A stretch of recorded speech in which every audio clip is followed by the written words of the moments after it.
Got a little loop. Niners!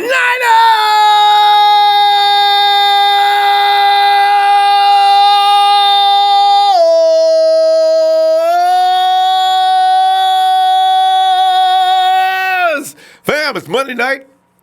Thought I'd start some stuff tonight. I'm just playing. Okay, don't take me serious on things like that. I just like to argue about certain things. And I knew it. You knew it. Everybody knew it. There was nothing we could do about it. The headlines read, 49ers coaching staff believes they have enough talent at the safeties.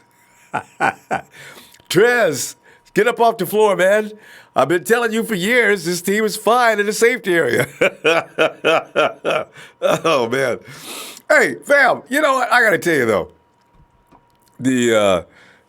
The bottom line is, if the safeties stay healthy, we ain't going to be in no trouble back there. I'm telling you, man, because, first of all, I have a theory about what happened in the secondary for the last few years, and you know what it is already. I've already told you a million times. You can't play no secondary without no frontline defense, and they're going to make you look bad. I don't care who you are. If ain't no quarterback, if quarterback's just sitting back there laughing and having a good time, secondary's going to get the butt beat. I don't care who's back there. But anyway, 49ers recorded just 2 interceptions last season, the worst single season mark in NFL history. Oh, my God. The worst single season mark in NFL history. That is nasty. Anytime the conversation comes up, though, about the secondary, that is the first thing you got to hear about. Y'all was the worst to ever do what y'all did last year. But the team's new position coach in the defensive backfield does not believe talent at the safety position is the issue with J-Dub, Jaquiski Tartt, Adrian Colbert, or otherwise known as AC, Marcell Harris. We got to come up with a new name for Marcell Harris. And Tavarius Moore, who has been moved full-time from cornerback to safety for the last week. Oh, I know what you're thinking. Somebody's already plugged in. Tavarius taking J-Dub out. Okay, well, you know what? We'll see. Wait, Joe Woods, who joined the 49ers staff this season as defensive backs coach, passing game coordinator, believes in the talents he has inherited and is quoted saying, "I think we have a very talented group in the secondary," unquote. Woods' assessment comes from being familiar with the players as they were entering the NFL, as well as what he has seen on film from previous seasons and what he has witnessed during the 49ers' organized team activities.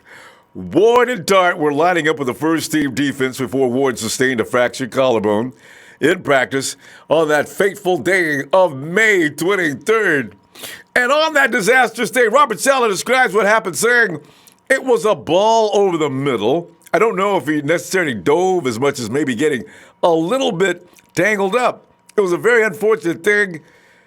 If he had pads on, it probably wouldn't have happened." I think the next meeting they have with the CBA, put the pads, and design some lightweight pads or something. Don't let them dudes be running around out there playing and no pads, period. Even if it ain't nothing but a pair of shoulder pads, man. Woods also said he wanted to draft Jaquiski Tartt in 2015 when he was defensive backs coach with the Broncos. In 2017, Woods had Colbert rated as his steal of the draft in the final round. Woods knew a couple of coaches on the 49ers staff, and he called to tell them so as well. He says, "Man," Colbert said, "Man, you got my guy." Colbert has replaced Ward with the first-team defense for the remainder of the offseason program. But alas, those of us who believe in Mrs. Ward's baby boy are fully aware of how evil fate has treated him. And there have been 2 constants throughout Jimmy's time with the 49ers. He has failed to remain healthy, and his coaches have unwavering support for him as a player and a person. The last time you had a job that they just loved you so much, even if you were sucking, that they just couldn't let you go. That's an amazing thing. You're born with that kind of quality. It's not something you just develop, all right? 49ers safety coach Daniel Bullock goes on record saying about Dub, "The first thing I like about him is his character. I like who he is as a person, his work ethic, He's a team player. He played multiple positions. He could play safety. He could play nickel. He could play corner. He could play blitz. He could play the drums. He could play guitar. He could sing, too. He's one of our best tacklers on the field. He's very instinctive. He just needs to play one position. If we can keep him at free safety, we can get the most out of him. Unquote. Well, that's 49ers defensive safeties coach, Daniel Bullocks. In 4 of Ward's first 5 NFL seasons have ended with fractured bones. So we know. Joe Woods, who was new to the organization, is already in line as a coach who envisions big things ahead for Ward. See, the coaches just love this dude, man. You already know how Kyle Shanahan feels. He told you a long time ago. John Lynch loves him to death. He ain't going nowhere. Watch next year, they're extending 5 years. Man, it's hilarious. That's why I love J-Dub, man. You can learn things from this dude, man. He's already lying as a coach who envisions big things. This is, of course, Joe Woods, our new coach. He envisions big things ahead for Ward if he can just stay healthy. Woods further praises Jimmy, saying he's a very instinctual football player. He is exactly the type of guy you want on your team for what he does on the field to what he does off the field. He just hasn't been able to stay healthy as a coach. You can't worry about that. And my question is, do you agree or disagree? J-Dub Bunch, stand up. I mean, I really feel bad about Dub, man, but I know he can play, and I just really do. I believe in him. If we could just keep him upright. But keep him at the safety, I believe. I agree with the coach. Don't. Okay, fine. He can play all the positions. Don't do it. If you want to put him in nickel on occasion, that's fine. But don't leave him off the edges, man. Just go ahead and let him play nickel and safety, and that's it for Dub, man. We got up here. Dexter Phillips. Oh, Dex, man. Come on, man. Dexter says, Dex, when you get back to watch this later, Dexter says, sorry, I work. Going to miss the show. We'll catch the replay when I get up. I've already hit that like. Thanks, Dex. Jeff Terrence, Niner Pirates truly all gas this year. Talking Man, hey, Jeff. Talking Man 78, what's up? He says, go Niners, fam. Remember to hit that like for the... Thanks, yeah, I love it, John. So I finally got that actually enamored in your mind now, is to hit that like. Sheik started it, though. Rod Manhammer, what's up, Rod? Ray Jr., what's up? It's Monday Night Football. Isaac Page, he says, I feel the only thing holding up from the Super Bowl is the O-line. Y'all people still don't like the O-line. Because the offensive stats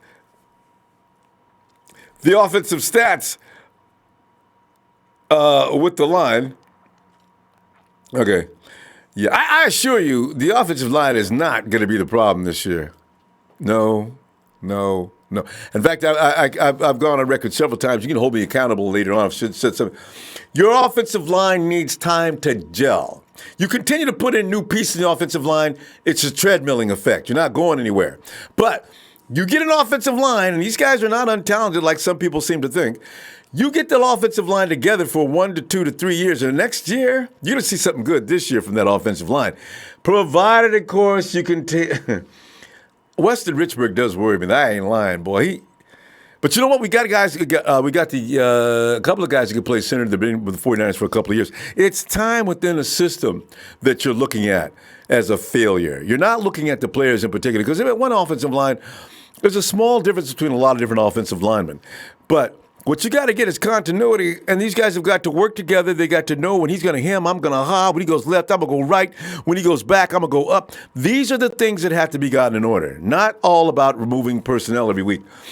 His name is There's No God. It's beer time along with some Chipotle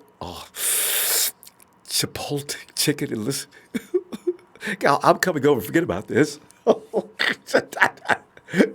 Manny Jimenez, what up, Fighter for life? Local 49ers fan, as attorney and head of defense of J-Dub. Let's go, J-Dub Bunch. J-Dub Bunch, faithful to J-Dub for life. Oh, local 49ers fan, you and me, but he's my kind of people. Miss Kyle Baker says, I'm excited for this season. Let's go, Niners! And Mr. Instigator, otherwise known as Justin, is in the house. What's up, Justin? Hope you feeling better today. Slimmy Long 52.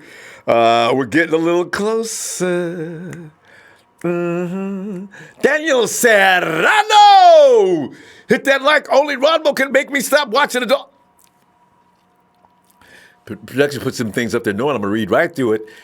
And now we know Daniel has shared way too much information. Go hard, Ronbo Mania. What's up? Go hard.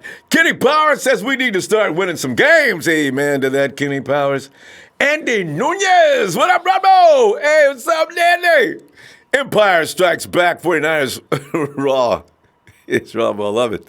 Raw money. Hey, by the way, originally this all started out with Monday night. A couple of years ago, we used to get in here and just battle it out and let me holler at you. I think Trey was the one who inspired that because Trey would come in, Trey, all right, it's been cute and cuddly. Let's stop all that now and let me tell you what it is. Ronbo, can I get an installment? All right, it's time, Monday night. Let me holler at you. Ronbo, before you start telling me about Jimmie Ward, answer this question for me. How many games has he played since he came drafted? How many INTs has he got? Ronbo, man, you're walking into a dark room full of razors, man. Speaking of razor, hey, razor, my hermanito, razor. I know razor, man. Boom, bop, bop, boom, bop, boom, bop, bop, boom, bop, bop, boom, bop, bop, bop, boom, bop. Rich, I know. Yeah, I know, man. You go ahead, start off. You want to be no more cute and cuddly, right? I need an installment. And now we start our festivities off with an installment with "Let Me Holler at You."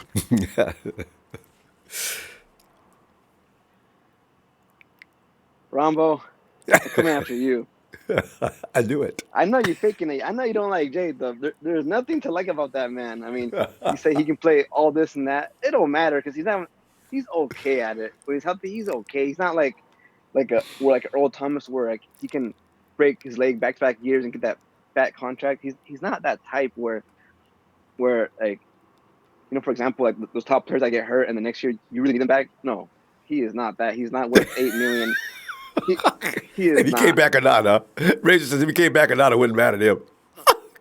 Go ahead. No, I mean, Mom, get off the train. I wasn't gonna call it until I seen the your thing on Instagram, your page. I seen Jimmie Ward on there. I'm like, oh God. But I will say this though, the DBs outside of Sherman will be better with the pass rush. Yeah. But still, you got Jimmie Ward gets hurt, Kwon gets hurt. I like Marcell Harris. I think if he plays a full season, he'll be pretty good. Yeah, I agree with that. Marcell's that boy gets my vote too. I agree. Yeah, Colbert. I think he got a little too cocky last year with the whole number change and all that stuff. Well, he did, didn't he? He's come back down to earth now. Yeah. Oh, yeah. It seems like he has. He's a little over his head. Yeah. Come on, Ronbo. There's nothing to like Ronbo. You remember what I said a while back? What it was. You remember my little example I said to you? Hey, wait, refresh me. All right, about that girl that's always teasing the guy. That's pretty much Jimmie Ward. Keeps teasing you. Never any time. Just tease you, let you think, lead you on, make you feel like there's a possibility. Razor, if you would have had your way, who would you have went after in free agency, or who would you pull out of the draft that could have filled that void? Because you know what? With the cornerback situation, you understand exactly why the 49ers didn't go after a cornerback, because they've invested too much, man. Even the high picks they put in on Colbert and Tavarius Moore, you don't just go get somebody else to just replace them. It's too much you've invested. But with the safeties, they didn't really use any capital in the last few years.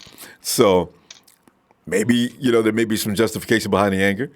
But who would you have taken in the draft? And if you would have went after, who was your choice in free agency? Well, free agency, I was high on Earl, even though, yes, he had the broken leg, and yes, Jimmie Ward is always hurt. And yeah, they're kind of similar, but not really. Earl is not always in and out, in and out, in and out. He's got an unlucky broken leg. Jimmie Ward is hurt. You touch him, he's out. Oh, come on, and he's tougher than that. and also Earl's playing ability doesn't even compare to Ward. He's an all-star at that safety position. Him and Sherman, and he knows the defense already. I wanted Thomas. I can't remember the name, but he went to the Rams. And the guy Weedle and the safety. No, not Weedle. He was in the draft. Oh, Joyner. He was Rap or something. Oh, I'm sorry. You're talking about not guys that left. You're not talking about free agents. The draft. Yeah, it was the draft, and then the safety Oakland guy. I liked him. Trey Boston is still out there, but he's more of a strong safety. Tartt, he played free safety for us the first season of this defense, so he's very familiar with that defense. So this defense, yeah, that Minnesota, no, that game against Cam. Yeah, that's right. Yeah, remember he had the one-handed interception. Yeah, I was saying that was the first time I had seen him in free safety too. Yeah, right. You're right. That was the first time we actually seen him out there because they usually had him a strong safety. That's true. Yeah, no, I agree, man. I tell you, we got okay. And Ray, you heard about the new scheme. It seems they're going to have this defense is the 49ers. You guys, everybody talked about Robert Saleh. Robert Saleh's going nuts. Some of the things that Adrian Colbert should not have talked about in his presser. He says, you're going to be watching the free safety and the safety switching back and forth. I may come down in the box. Kwaski may drop back. Jimmie saying, there's going to be some disguised coverages of a new type that I've never heard of. Because usually the capabilities of a free safety and strong safety are two different things, right? So I'm not sure what the thinking is, but I do know there'll be shifts in position that we'll be watching thinking, what? So look for that. So maybe Jimmie is very instrumental in what they want to do as well. Yeah, that's a good idea, switching back and forth like that. But like I said, that defense and the Y9 is going to put a lot of pressure on the quarterback. So, but sure is. But for example, like back in the Harbaugh days when we had the great pass rush and our DBs weren't that good. I mean, our safeties were good. Our cornerbacks, Rodgers and Brown, they weren't that good before.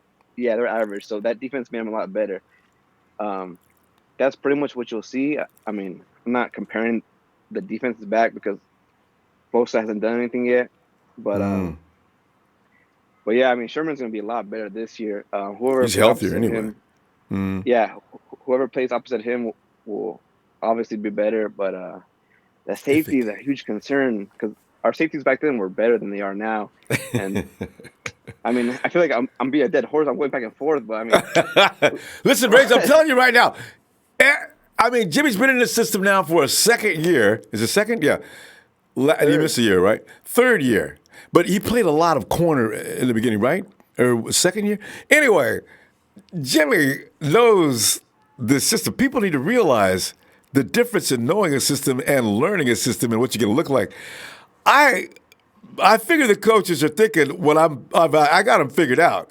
They want Jimmie back there because Jimmie is shining, and they know he's ready to roll. If we could just keep his little fragile butt up, we got something here. I guarantee you that's what they're thinking, Razor.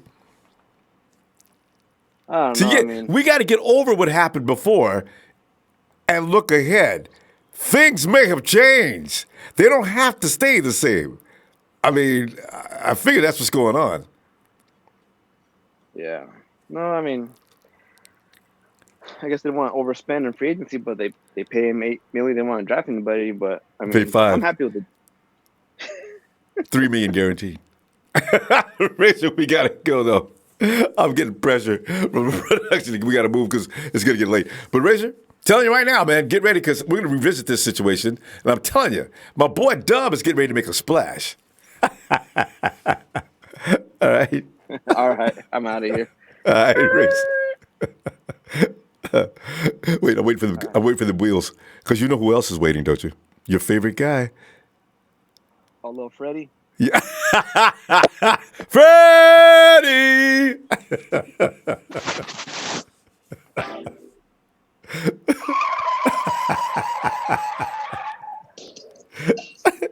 And I've seen him parking at that speed too. Fire Racer. Going on.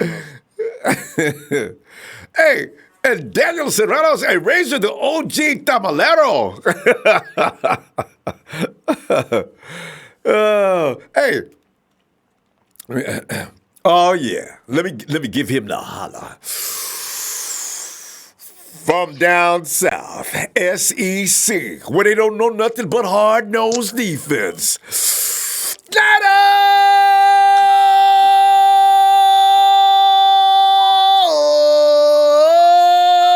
us ride. Jump on in there, man. What's going on, fam? Oh, Rod, man, I'm looking at their head. I'm jumping on the computer, man. I'm looking at 49ers believe in their safeties. I'm saying, you know what? This is what most of us don't understand. 49ers, everybody says, 49ers could have went and got a safety. They had several opportunities to get a safety. Why in the world didn't they go get one? There's nothing to justify not getting a safety in this preseason. And I said, and then I read it down through there. 49ers like their safeties. Now, as Coach Joe Wood says, I can't be worried about them getting hurt. All I know is I got some boys, and Joe likes them anyway. You know what I'm saying? Before he even came, he wanted him some Kwaski. He wanted to get Colbert and call the 49ers that night. They drafted him and says, y'all got my guy. No, you didn't. How about a trade? And, everybody loves Jimmie Ward.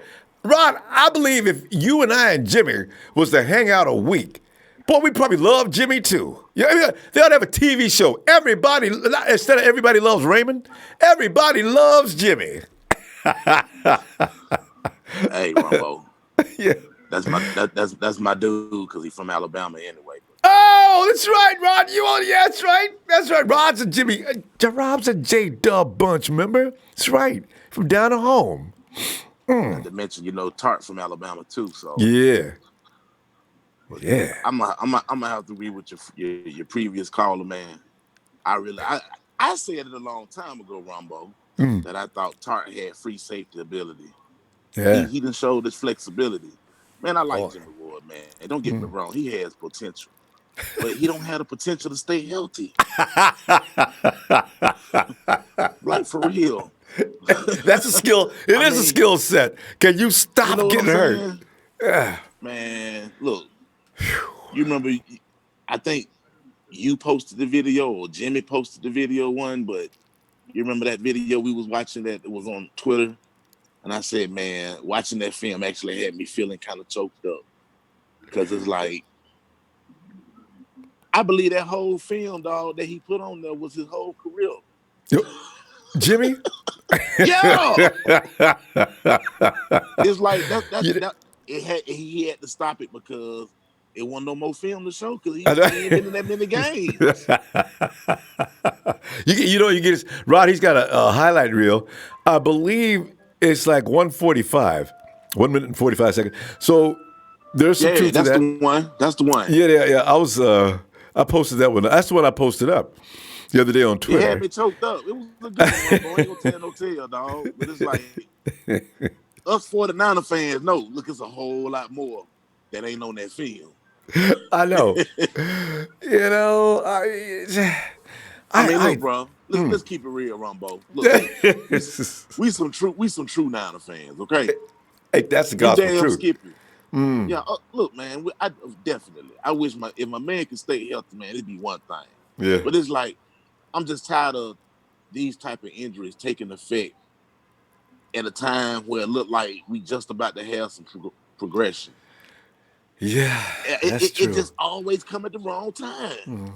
Agreed. And and I mean, it's like you said, maybe this shit stemmed from them trying to put him at cornerback, nickelback. Man, look, let this man just play one position, and maybe we could get a half a season worth of work out of it. Yeah.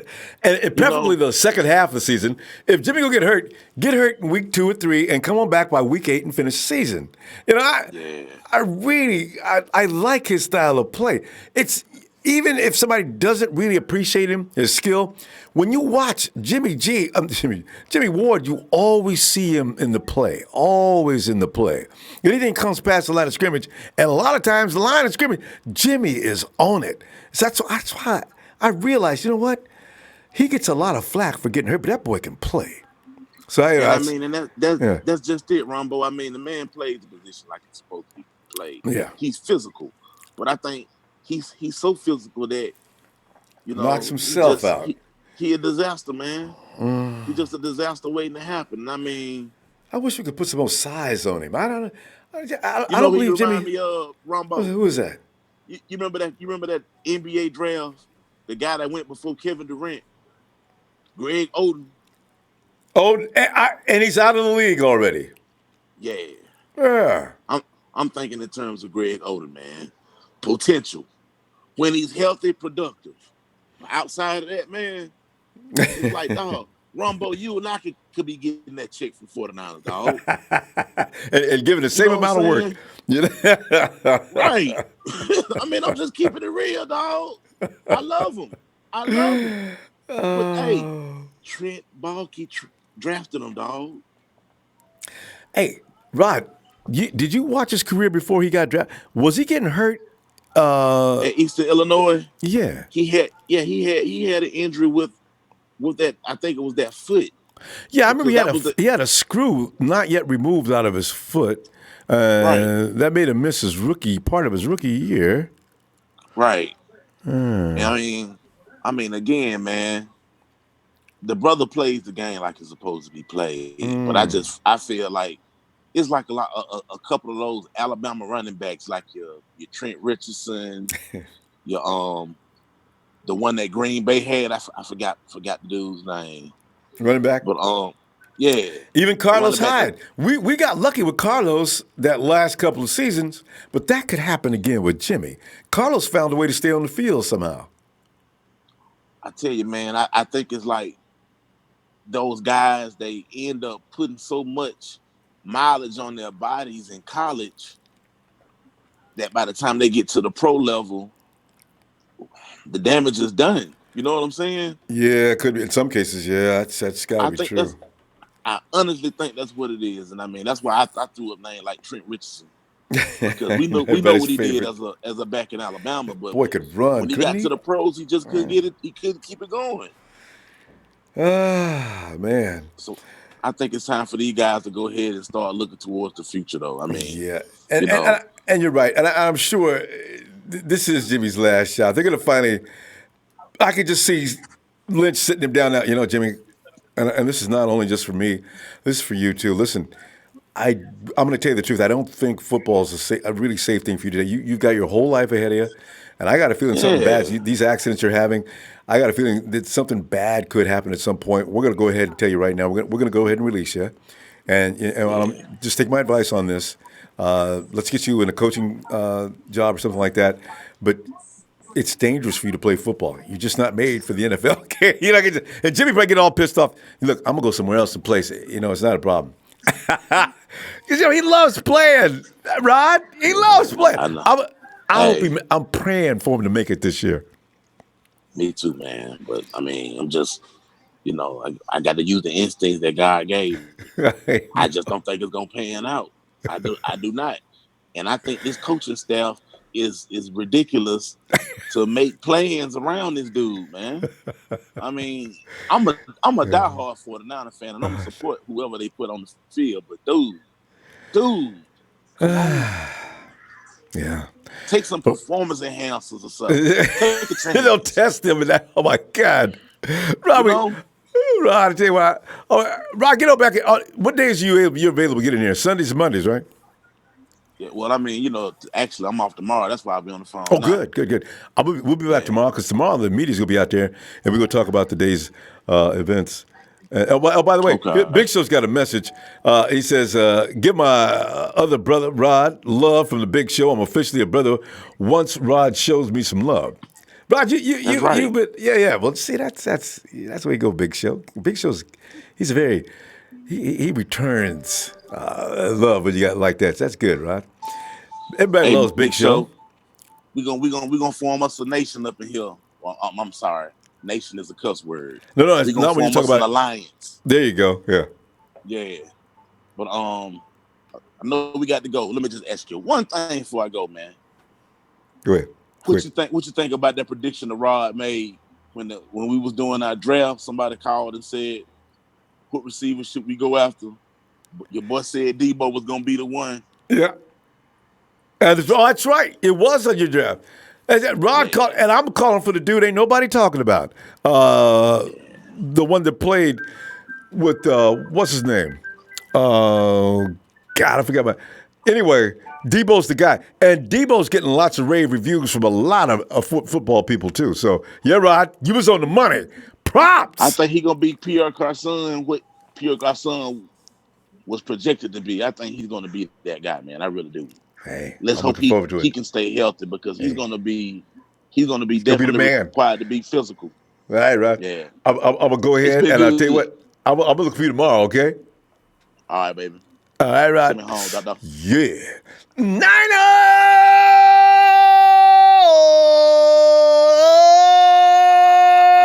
for man Rod, Alabama way. All right. Okay. We'll catch you tomorrow, dude. All right, fam. Night. Let's get on over here quickly as we see JT. What's happening, Ronbo? JT, I was laughing as I was writing this up. I said, here you go. 49ers coach is supporting my boy Dub, Adrian Colbert, Jaquiski Tartt, Tavarius Moore. Let me get something started tonight. But JT, as I remember, aren't you a member of the J-Dub bunch? That's right. Yes. Hey, I'm your co-founder of the J-Dub Club. Yo. I'm telling you right now, JT, man, this is going to be that freaky year. Remember Carlos Hyde? Every year we'd start crying about, oh, man, Carlos, he got 2 runs in him. All of a sudden, Carlos breaks out, stays on the field, almost has a 1,000-yard season if it wasn't for that sorry butt Ram hitting him on his knees. And boom, he stayed on the field. Comes back the next year. He stayed with us all year last. That was the final year before he left. He got a little hurt, but he wasn't taken all the way out. This could be the return of that same karma to the Dub. The resurrection. Tell you, man. The resurrection of the J-Dub. Hey, hey, I don't know what everybody was talking about. You know, everybody trying to say that we want to owe an apology because he got hurt or something. You know, he's still going to play. Yeah. Yeah. From this injury from a few weeks ago. Oh yeah, no, ain't no apologies. You know what? Preseason injuries, that's not regular season. More than him. Yeah, go ahead. Hey, I'll lay out the apology when I hear that he's done for the year. That if he's done, that's when I'll be like, all right, here's your apology for everybody who were saying that the J-Dub bunch wasn't gonna be nothing. I truly do believe, and I quote, like I'm stealing a page from James, and I quote, I do believe that Jimmie Ward, along with Jaquiski Tartt, they're gonna be handling something. Mm. Set a new Iron Man mark for this season. 16 games on into the playoffs and still going strong. Yes. And I keep on, and I always have to mention Richard Sherman and Jason Verrett. You got those 2 corners right there. I don't care what Akelo Weatherspoon's doing. He can't. That's why the job is on the line, because he just didn't do his job last year, and now all of a sudden he wants to act like he wants to do something. Man, get out of here with that. Jason Verrett, come on in, come on aboard, because we can shut down corner along with Richard Sherman and whoever wants to throw the ball against us on our corners. Ooh. Forget about it. Oh. INT, baby. Especially under 6-6, that kind of we're gonna run pressure. it all the way back. Mm-hmm. Hey, Ronbo, I do visualize the 49ers. We're going to whoop everybody's ass with who we're going to play. The only thing I'm seriously iffy about is the New Orleans Saints. Other than that, they whoever scare we everybody. see this year, we're going to whoop their ass. I put that on everything. We're going to whoop whoever's ass. Except for the Saints, I'm a little iffy. But whoever else, we're going to whoop their ass, Ronbo. JT, they got us on the road a lot this year, though. That's the only thing that worries me. We're putting in more frequent flyer miles. Only 4 teams. Actually, everybody in NFC West, except for the Cardinals, is like singing Willie Nelson tunes every week. Talking about on the road again. Just can't wait to get on the road again. Ronbo. God, we got a travel schedule this year. We gonna go to Seattle this year. We gonna whoop Seattle's ass this year in Seattle. We really played the Seahawks game. I want to see Jimmy Garoppolo against Russell Wilson. I really want to see it. And I want to see the 49ers up against the LA Hams at their strength, not their backups or nothing, because I know we could whoop their ass too. I tell you, that's JT. You know what? That's the shock game that everybody's gonna have to go through the first time, because see, there's a lot of people still think the Rams own the NFC West. They're not paying any attention to what's going over in LA. They say, yeah, well, that's the Rams. Yeah, but what about this, and this? That's all right, they're the Rams. What? Okay, good. Y'all keep supporting them, okay? Let's see what happens. It ain't the same team. They didn't upgrade. They degraded this year. They got who? Weddle, Eric Weddle. Come on, man, get out of here. Come on. We got hitters on our. JT, are you moving? JT, are you moving around because your signal, or are you using Bluetooth? We got Nick. Yeah, I'm using a. Oh, using the device. It's not working. It's not working. JT, don't use that. Whatever you're using Bluetooth. Yeah, don't. Yeah, because your voice is going all over the place. JT, can you hear me better now? Oh, JT, that is awesome. Now I can hear you clearly. Go ahead. Yeah. So, hell yeah. And this is one more I was gonna say. Don't let us go to the Super Bowl, Ronbo, because I'll tell you one thing. We play the New England Patriots one more time. We're Kyle Shanahan and with the team he put together, and as him as being our head coach, forget about it. And got a defense this time that ain't go quit. Mm-hmm.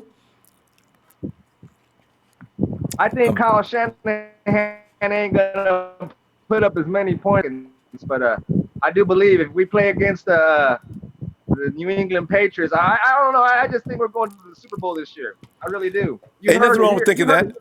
I ain't got no argument to offer. I'm telling you right now, if the 49ers do get to the playoffs, and I have a strong feeling they got every bit the chance to get to the final as anybody else, because that'll mean they absolutely know what they're doing.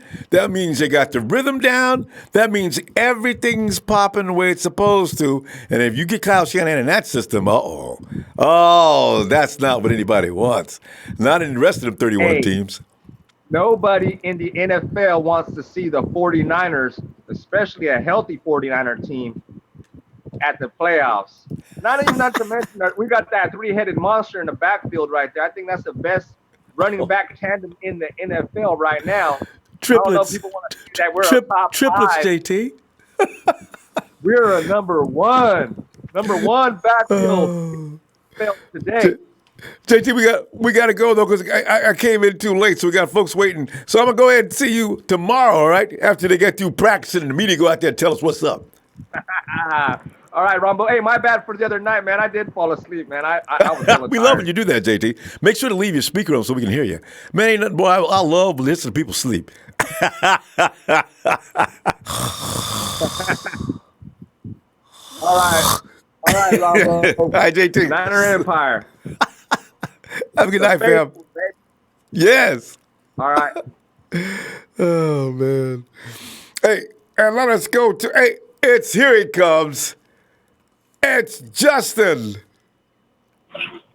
You got to be kidding me. What this is to respectful to Witherspoon? Are you kidding me? He's lucky. He's lucky. He's lucky. He's lucky. Witherspoon, I'm telling you right now, y'all go get up off God Witherspoon. damn. You know what I like about Witherspoon? In just- case Verrett cannot make it the whole season, which I hope he does, if Casey cannot, Witherspoon may not be such bad news as we would have thought last year in the first few weeks. That boy's was looking good toward the end of the season. I was begging to interrupt. I was begging to interrupt the call. I was begging to join in on the call. I was begging, but I didn't get an answer. But gosh, man, I hope JT's listening. If you look at before he got injured, the last 7 games, that boy improved. That boy improved his pass. He was in top 20 as for cornerback, so he improved. I don't want to hear nothing about him being trash last year because that boy improved. That boy improved. He did well. Even Ramona noticed it. So you know what? I ain't gonna say nothing. You know boy is not trash. I've been taking up for Kello for the last month. You know, nobody remembers the last 4 or 5 games. I had the stats and everything. Do you know Kello got to the point where you couldn't do it? They weren't doing nothing to him. That game when he took Cortland Sutton out, man, that was only one game. Man, I'm telling you, Kello's he's catching on. That's what I'm saying. This year, I heard he's already kicking butt in practice. Kello's coming and said, man, y'all gonna stop talking about me. I'm gonna tell you that right now. So he's coming in with an attitude. He's healthy. Mm-hmm. Yeah, he's healthy. Yeah, he's healthy. I talked to his dad. He's healthy. He's healthy. He's good to go. Good. He'll be ready by training camp. Yeah. So, but the one I hate this talk about Jimmie Ward. I hate this talk. I thought this was over with. I thought this was over with. What do you say about J-Dub? I kept thinking that Ramona, I thought this was over with. I thought we settled it. Everyone in the chat agrees that this guy's gotta go. I noticed that it's unanimous except for I got some of my homies in there, man. So I got some of my club members in there, and we are holding it down. I'm telling you right now. For what? Now there's the question. For what? Listen. I'm telling you, give it 6 weeks into the season. Dub makes it all 6 weeks. 49ers gonna be lit. This guy's got to go. The only thing he brings to the 49ers experience, that's it. He can play. He's like, come on, don't Justin. Johnson, okay? Come on now. That's Come on it. now. Come on. Tell me the truth. You know he can play. When he's out there, he's not bad. No, don't he put him in cannot. corner. Don't put him in corner. You put him at your slot and just safety, but especially the safety. He's a natural safety. He's got the right instincts. Even though I good disagree tackler. with this guy named Trey, even though I disagree with the guy Trey, this guy Trey even says he cannot play. Come on now, this guy can't play.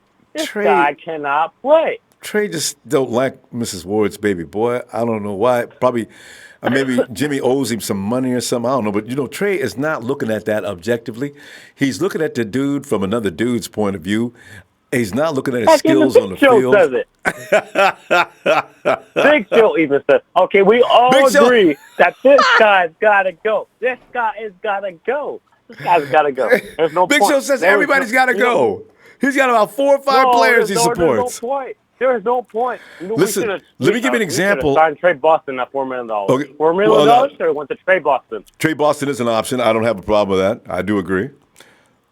Then why did we resign Ward? There was no reason. Because he's got character. He's Jimmie Ward. Character my behind. He ain't got nothing, okay? Man. I'm amused because everybody's not looking at the fact that he can play. They're just looking at the fact that he's not available. Now, I know it's important to be available, but let's not say he can't play. Now, he can play. but he's not around to play often enough for a lot of us. He can't play. You're going to stick to that. We'll see. We will see. And I heard your little spat with you. I think I caused a little argument last night with you and Joel. I apologize. What? I didn't know it was going to go 8 minutes long of an argument. No, Joel. I apologize, but. No, Joel, I kept going over the same thing. He kept saying the same thing over, and I kept going over. I shouldn't have kept going over and over there. He wasn't going to change. What was the situation? 8 minutes long. Yeah, I forget what it was. But, yeah. Joel came in. I always concerned when people say, I'm a 49er fan, as soon as they say, I'm a 49er fan, and then they go on into what they say, and it's usually negative. So that's why I was ready for it. But we're okay. Well, listen, hey. Oh, my. Here's the thing. Now, I need to make deals now about Jimmie. Now, if Dub stays on the field. We already have our deal. No, wait. I'm just saying. We already have our deal. The season's not here yet. When the season gets here and Dub goes into week 8, can I get a hell yeah? And on that week, I'm gonna be looking for you. Oh my God. Yes. We said week 5 at the bottom. Okay. We said week 5. I'll take week 5. I was trying to give you some help.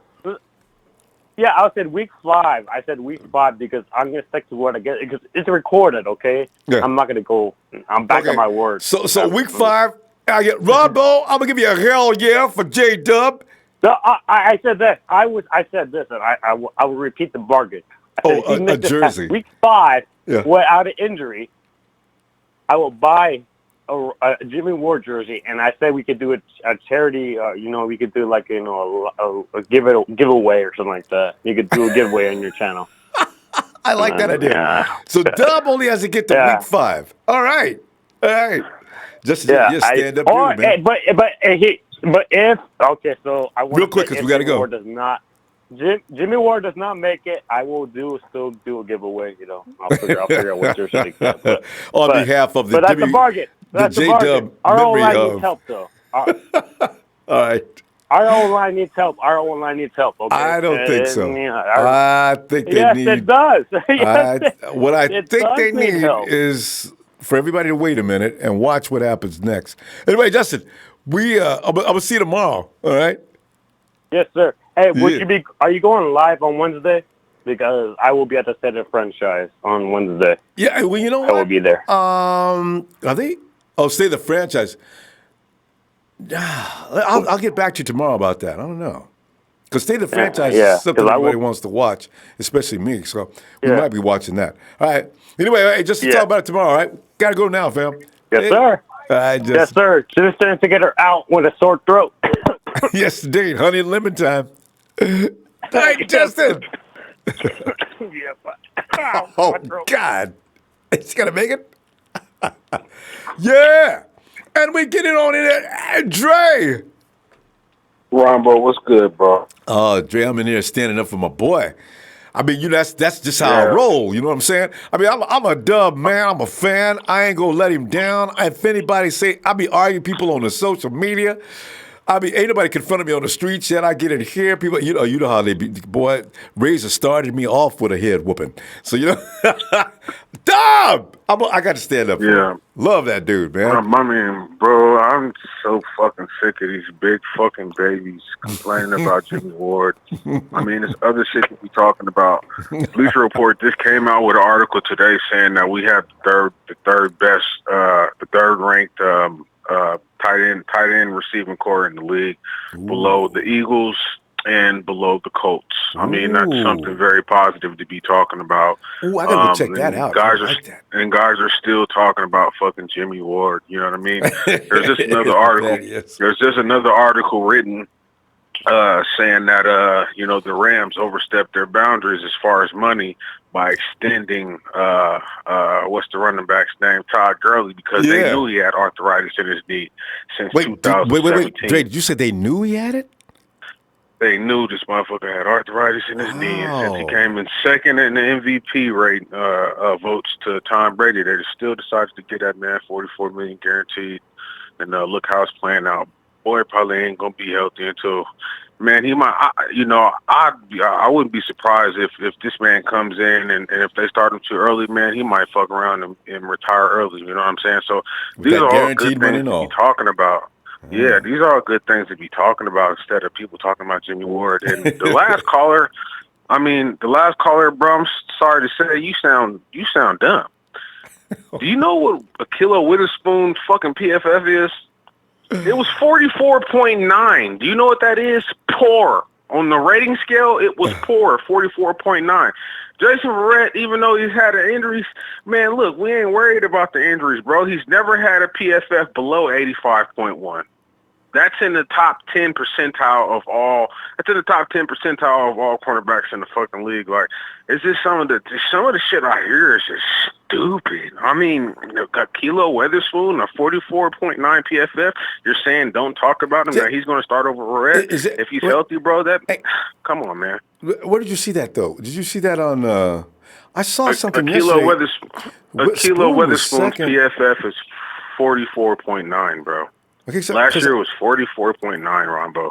Okay, the thing is, I saw on, I don't know if it's just between the 49ers or what, but Kello, Sherman was at 85. Kello's at 81.2.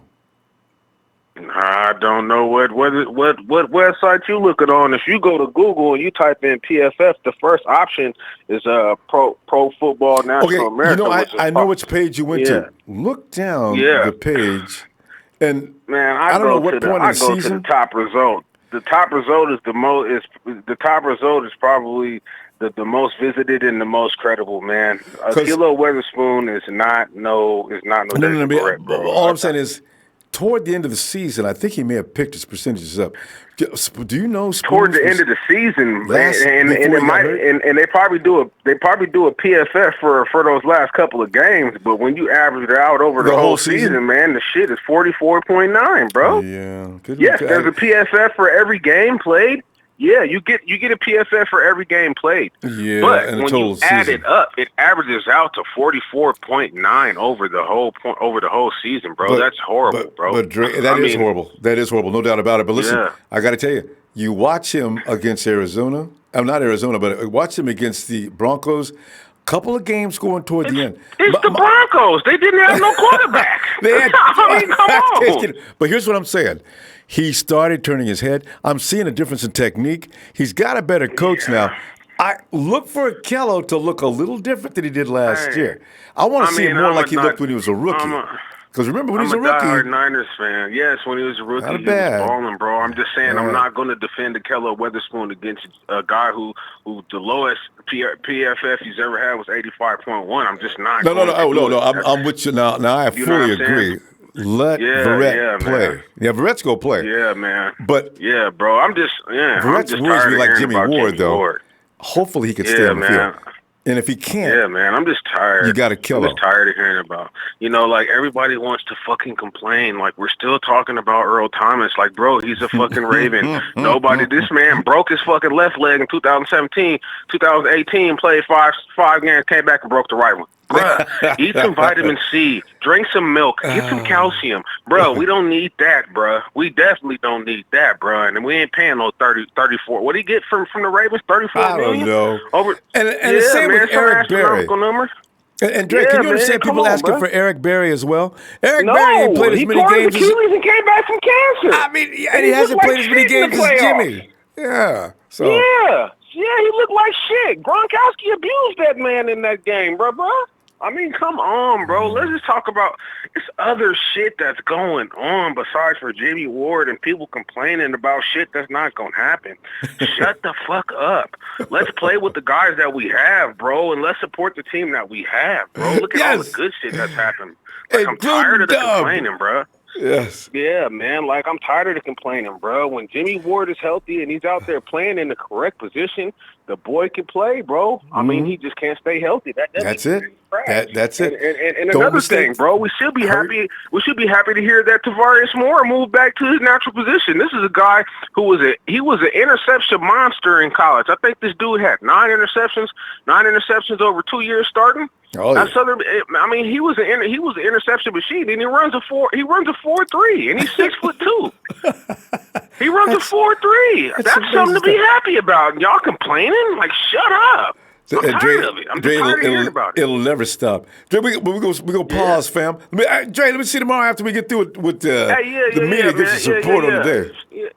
Man, shout out to the TNT fam, Trey Trez, you know what I'm saying? Big Show, my player partner Will, you know what I'm saying? Sheik, you know what I'm saying? Jerry Fresh, my boy Nighthawk, man, and Texas boy. You coming in here talking all that shit, man. Look, bro.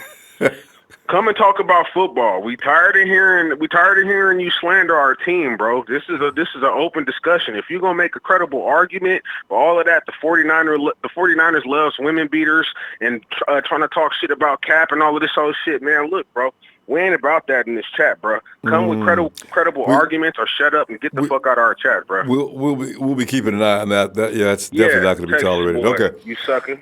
All right, much love, Ronbo. I'll see y'all tomorrow, bro. All right, Dre, be looking for you. Yeah, for sure. All right, now Dre makes a point out, Texas man. I mean, you're in here, but let's keep it football related. We don't have a team full of women beaters or anything like that. Let's not get silly. Hey, let me. Hey, on there, T Breezy. It says week 8, J Dub will not be on this team anymore. T. If he is, let me screenshot that boy. Week 8, that's it. T Breezy goes down on record. It's actually contribution though, fam. Sean, no man. Sean knows what it is to go into the heat of battle and do your best. And when you come out hurt, people honor you for your effort, not tear you down because you didn't win or that you sustained injury. Sean, am I right? Yeah, first and foremost, man, nobody's talking about it, but it's a big deal because, I'm part Taino, man, and rest in peace to Lewis Oakes. He was, the last Levy Code talker in World War II, man. They buried him today, so rest in peace to him, man. That's the big deal to the Native Americans, man. That guy's a hero, man. So rest in peace to him and condolences to his family, man. I mean, he was just a beautiful man, I don't know if you guys know about code talkers and all that. That's what I was getting ready to say. Yes, was he one of the guys that was communicating when the? Yes. Yeah, he was one of translate. They spoke the native language and passed it. Yeah, he's one of those guys. Yes, I am. Yeah, it's a big deal, man. So it is a big rest deal. in peace to him, man. He's a beautiful man, and he's an American hero, no doubt about it. No doubt about it. What do you got? What do you got for me, Ronbo? Tonight I'm looking at like the fact that the 49ers coaching staff, in spite of the empire-wide hatred for Jimmie Ward and want him off, and wonder why the 49ers did not pursue a safety during the course of the draft, did not go after a safety during free agency. And were they wrong to do that, or were they right to trust? One more time, does there come a point where you should draw a line on trust and make business decisions? Where are you at this, Sean? First and foremost, man, given Jimmie Ward's history, just me giving Jimmie Ward's history, and, I don't want to beat up the subject, but it was brought up. Look, I wouldn't have signed the guy. I like the guy, but just based off of history, I wouldn't have done it. I wouldn't have took that gamble. I'm actually relieved that the Tavarius Moore is actually going back to safety. That's just where. I mean, look, I'm just keeping it real with you. That's his main squeeze, man. That's his spot. In the last couple of years, 49ers have been kind of notorious for playing musical chairs with guys' positions. Here you are, in at the highest level of football, and you bring a guy out of college to play at such an elite level, and to switch him into another position and to think he's going to be, ready to go instantly. That's a hard thing to do, and they're giving these guys some serious challenges. It's almost like they're setting them up to fail before they even get started. So I'm I'm actually pretty excited that Tavarius Moore is actually going back to safety. Let's see if he holds down the fort and he stays there. But my concern isn't really Jimmie Ward. My concern is a number of things. So when you look at the wide nine, we hear people talking about the wide nine, we're doing this, we're doing that, but that leaves some vulnerabilities, Ronbo, okay? We got to understand that. To run the wide nine, okay, the edges are set for just pure speed rushers, okay? But what it does, it leaves a gap open, which is the C gap. So now we got to have a linebacker to fill that gap who's a phenomenal run stopper. Does that make sense? So who's that guy that's gonna come in and be that phenomenal run stopper? Okay, we already know we got Fred Warner there. Okay, speaking of PFF ratings, I think he was like in the mid 60s or something like that when it comes to PFF rankings. Okay, so we go and get Dre Greenlaw. Dre Greenlaw is a guy who's, we know when it comes to pass protection as a linebacker, he's phenomenal at that. This answers the question why so many people are concerned at why we still have Malcolm Smith. Malcolm Smith is not known to be a guy for pass protection, but can he plug the gap for run blocking? Does it make sense? We got to figure out what we're going to do because we've suffered these things of just getting butchered. I mean, fucking butchered in the run game. We suffered these. So it's very important to me that we find that line gapper who could shoot the gap and gap seed to go ahead and get it done. And another thing that we really got to work on along with that is to make sure we have a nickel that can go ahead and get it done, because that C gap and those quick routes is going to hurt us if we're talking about all these other things. We're talking about Jimmie Ward. We're talking about all these other things, but we're missing the big picture here. We're going to need that linebacker who could actually shoot that gap and is a phenomenal run stopper, and then we're going to need a solid nickel. I'm telling you, that is important. I don't hear anybody talking about it, but it's so important. And here's another thing. And I'll let you talk, Ronbo. I don't mean to jump in there and not let you breathe at all. I want to address it, but go ahead. Perfect, because I need that addressed. Secondly, as much as I've been a big proponent of Robert Saleh saying that, he hasn't had all the players that he's needed and all these other things, how much say does Robert Saleh really have when it comes to the defense? Is the Y9 something that he wanted to implement, or is that something that Kasurek and Woods, when they came in, they wanted to? So help me out on that, because that's not really Robert Saleh. Actually, the Y9 is not new. The 49ers have ran I know that, but without any success. It is in Saleh's playbook, actually. I was reading up on that. Also, Sean, you got to remember the whole point of that Y9. Not only to put pressure on the quarterback, but they're going to funnel everything toward the middle. You know who's going to be waiting in the middle? It's not going to be Fred Warner. You've got one of the fastest heat-seeking missiles going down in the middle. When Kwon Alexander comes back, and depending, I don't know how healthy he is, when Kwon comes back, any running back coming down through that gap is dead meat. Actually, you know what's really funny? You mentioned Malcolm Smith. He sucks at coverage, but if you run Smith, if he's healthy, he will get you. So if I got him coming off the Sam, that addresses my point. Addresses my point. You're exactly right. Go ahead. Yeah, if you got him at the Sam, you got Warner in the middle, and coming off the weak side, you got Kwon or whatever. Even if they switch them back and forth, and you got Kwaski backing that up too. You got four dudes that will hurt you if you come running up that gap. This is what they probably want you to do, from what I'm reading about the wide nine. So. And still, as that rush comes up, it's going to be interesting to see how well DeForest Buckner uses this system as well, because he's good at maneuvering his man. If the guard is in the right position, he's going to have to shade. They're going to run him right into Buckner too. So it's set up, and also you got setting the edges. The only thing to worry about with this is D Ford, I understand, is not that good at setting the edge. Bosa is supposed to be excellent, but D Ford on the other side concerns me. But then again, his job is to come in off that edge anyway. So we're going to see what happens with that. It's something that you got to watch and see in motion, and I guess they'll make adjustments after that. But yeah, you want to funnel somebody right up the middle of that hole, and when he gets there, he'll have a party waiting. And a lot of times, like you said, the linebacker shoots that gap and drops these guys in the backfield. Right. So that C gap is very important. That C gap is so important. I mean, it's and the nickel too, man. And the nickel is very important as well. The nickel is there. I mean, we can't sleep on that. We can't sleep on that. Yeah. You still got Kwon in there. And I don't know, as a matter of fact, Kwon Williams I'm talking about. And also you've got DJ Reed. These guys are DJ's maturing. Kwon is actually underrated.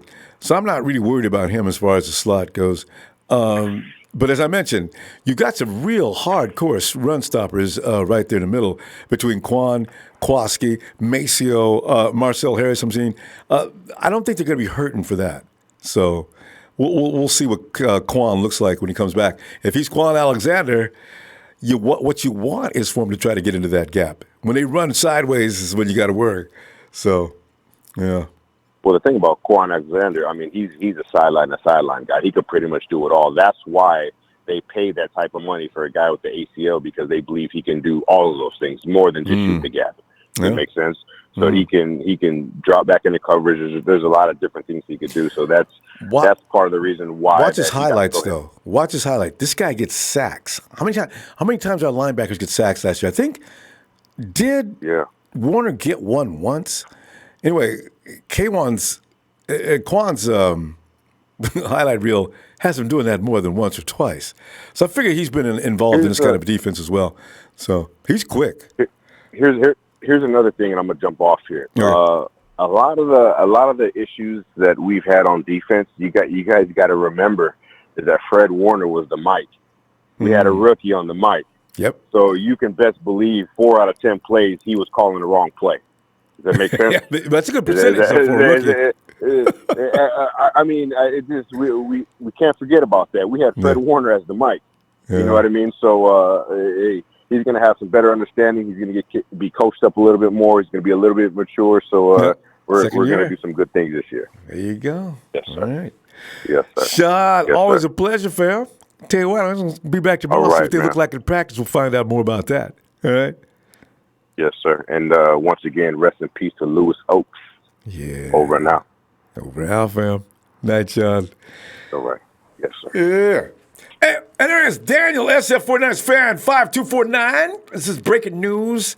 Jimmie Ward to retire from NFL to take permanent role on the cast of General Hospital. Jimmy's probably going to be that patient that's, let's see, how did you write that script? Jimmy's in the hospital as a patient. The nurse takes, whatever the main star is, she takes a liking to him. She comes to visit him. Hi. Oh, well, they just sent me down. Aren't you Jimmie Ward? Everybody knows Jimmy. Hank! Come on in, Hank! Ronbo, my man, how you doing? Oh, Hank, I'm just sitting here fighting a good fight for my boy Dub. I just hope he makes it this season in at least week 12. No, I notice I'm going up all the time. I still hope if he get hurt early on, something minor, and comes back in week 4 or 5 and finishes up the season, if that be the case. And then I can say, I told you guys, this was the year. Look at Dub. He's going to the Pro Bowl. Did I go too far? Ronbo, I see it, man. Hey, first I want to start off with a little shout-out to my boy Bob Money. Always on the chat every time I check into the show. Yeah, so, Bob's cool dude, ain't he? Hey, Bob! Yes. That's a true fan right there. But Ronbo, I want to talk to you about, man, I've been talking a lot of smack to this, I don't know if you remember, every time I talk to you, I always tell you there's a friend of mine, a good friend of mine, he's a diehard Patriot. And I was arguing with him this week, man, and he was telling me, he was like, he was naming, I told him, I said, I got a top 5 coach, I got a top 5 quarterback, and I got talent on every side of the field, you name it. I said, why would I not have a reason to be psyched about this year? He told me, he's like, look at Shanahan. Look at his record when he's been head coach for the Niners. And I'm like, man, why are you saying all that? Like, you don't know what happened to us. I said, you tell me how far y'all would get if Brady got hurt. Yep. Hell, whatever running back y'all got was out. And about 70% of the team. I said, you tell me one team in the league that can have a successful season looking like that. And we ain't no exception. We got talent on every side of the field. But this year, man, I'm telling you, if Jimmy's good, our defense is good. I mean, you remember that 2017 season, the last 5 games? Our defense didn't even look like our defense, Ronbo. You know? I mean, they held hard. And we didn't have no edge rusher yet. We had. Was Cassius Marsh with us that first year? He came in the middle of the year, didn't he? No, yeah, I believe we had him that year. Rumble, I don't even think we had Richard Sherman that year. Well, I'm guarantee we didn't have Richard Sherman in 2017. So, we were going. Yeah. And Hank, it's about keeping your defense on the seats. Don't have them out there all day.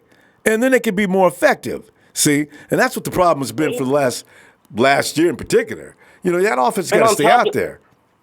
Yeah, and on top of that, Rombo, in 2017, our secondary, I'm pretty sure we had the same players as far as rookie, young guys and all. I mean, no vets, and we were going off. I mean, did you see how we handled the Jags that game, Rombo? We were like 10-point underdogs in that game. They were inspired by Jimmy. Jimmy fired up both offense and defense when he first came in.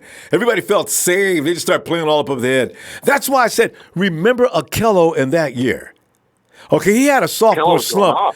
He had a sophomore slump like nobody's ever had. Him and Colbert. Oh, yeah. But I don't know about can't play. I know about confused, Jeff Hafley being a bad coach, and I've got a feeling we'll see something different this year. I'm looking forward to it. Yeah, but I mean, I know what you mean by 2017. Last year, Rombo, we was just it was too much going on. After we lost Jimmy, everybody, I mean, shit, as fans, we lost interest, I mean, we were like, man, I mean, season's pretty much done. So, I mean, imagine how the players felt. But I'm saying this year, man, Hank, can you imagine with CJ out there fumbling around and getting decked and knocking the ball out of his hands and running back into the end? The Cardinals they just womanized. I mean, they just made the 49ers look like a bunch of little girls, man. It was terrible. Yeah, that's inexcusable. We should not have got swept by the Cardinals. I guarantee I will put as much money as I got in my account right now. That will never happen again. They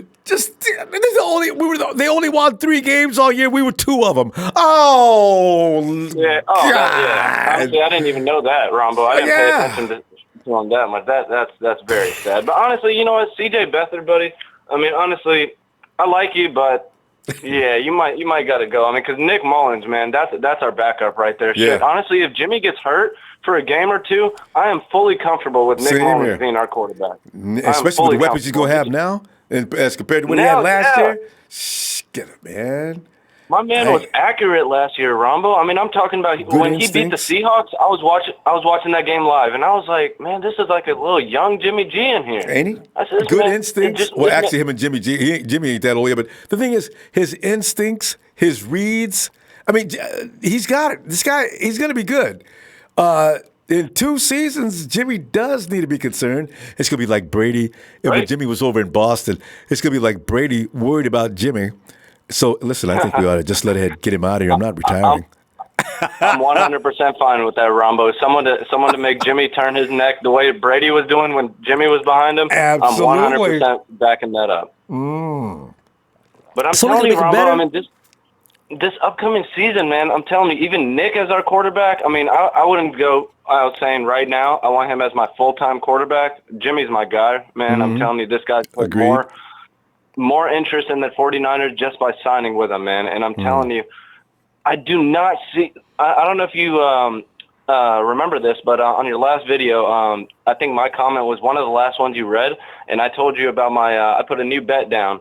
I'm a gambling man. I put 20 with a buddy – with that buddy of mine who's a Patriot fan, $25 I put on the line for $500. That was you. Super Bowl. All right. That was me. And I agreed that was a good bet, And I even said you ought to go up. Go ahead and put the whole C note on there and double down on that money. Because you ain't got nothing to lose. I know, and so much to gain. I know he'll do it with how much pride that kid's got. And I mean, man, I'm just asking you, Rombo. You know your football. So you tell me this. Name me one defense that can keep up with our offense. Name me one. 'Cause I can't see it out there. Belichick scares me because of his genius. Belichick, obviously. Yeah. No, but I'm talking about our season, our 16-game season. I'm looking at it right now. I do not see one team that can match that talented of an offense. And then, if our offense doesn't do good, Wisnowski's going to put him at the 5-yard line. Hank, here's what you can always bet on. Here's the thing about this. Kyle's going to take advantage. I don't care what the defense is. No matter how good they are, Kyle's going to know where they're weak and how they can be exploited. This is the magic of Kyle Shanahan. You don't need to be any. You could be as good as you want to be. Kyle's going to know where that weak link is. He knows how that defense functions. He knows how to counter your moves. This guy is like Kyle Shannon's like Professor Xavier. He knows everything there is to know about both offense and defense coming at you. So he knows what works against what. This is why I appreciate having him so much. He's a genius, Ronbo. He's a genius. I mean, the man straight up shredded the defense of the Patriots in that Super Bowl, man. I mean, straight up killed them. I mean, it's had them ridiculous. Looking side to side. They didn't know what to do. Hank, we got to stop, though. Let me see tomorrow after the media gets through giving their evaluations of another practice out of OTAs, all right? Yes, sir, Ronbo. Hey, man, always good talking to you, Ronbo. I want to ask you a quick question before I go. If it's okay. All right, Ronbo. I'm going to put this decision in your hands, all right? I'm going to that Week 1 game against Tampa Bay, and I'm buying a hoodie pretty much right after I get off the phone with you. I got 4 players. I got Kwon Alexander, Richard Sherman, Nick Mullins, and Mitch Wishnowsky. Who should I get on my hoodie? I'm putting the decision in your hands, let me go over real quick because we got to go. Kwon Alexander, Mitch Wishnowsky. You say Richard Sherman? Richard Sherman and Nick Mullins. That's a tough one. Hey, let me. Oh God, I'd go ahead and go with Sherm. Sherm, No, you know what? No, Sherm's not an original 49er. It's either Nick Mullins or Mitch Wishnowsky. One of the two? Yeah. Talk to me, Ronbo. Flip a coin. You know your football. Ronbo. Your Mitch opinion is going to means more to be me than anybody. Mitch is going to be legendary. I might go with Mitch. All right. I gotta go, Hank. Let's see you tomorrow. All right, Ronbo. Always good talking to you. Chad, talk to me. What should I do? Yeah. You take care, right. Ronbo. Good Help talking Hank to you. out with that. You make the decision. I'm going with Mitch. Counter me if you want. All right. Night, Hank. Niner Empire, 9 for life. Have a good night, Ronbo. Yeah, you too. Here goes Hank. I love when he says I'm a betting man. Uh-oh. Ring the bell. And now, founding representative of TNT. He hails from the state of Virginia. He weighs in at about 199. He is Trey!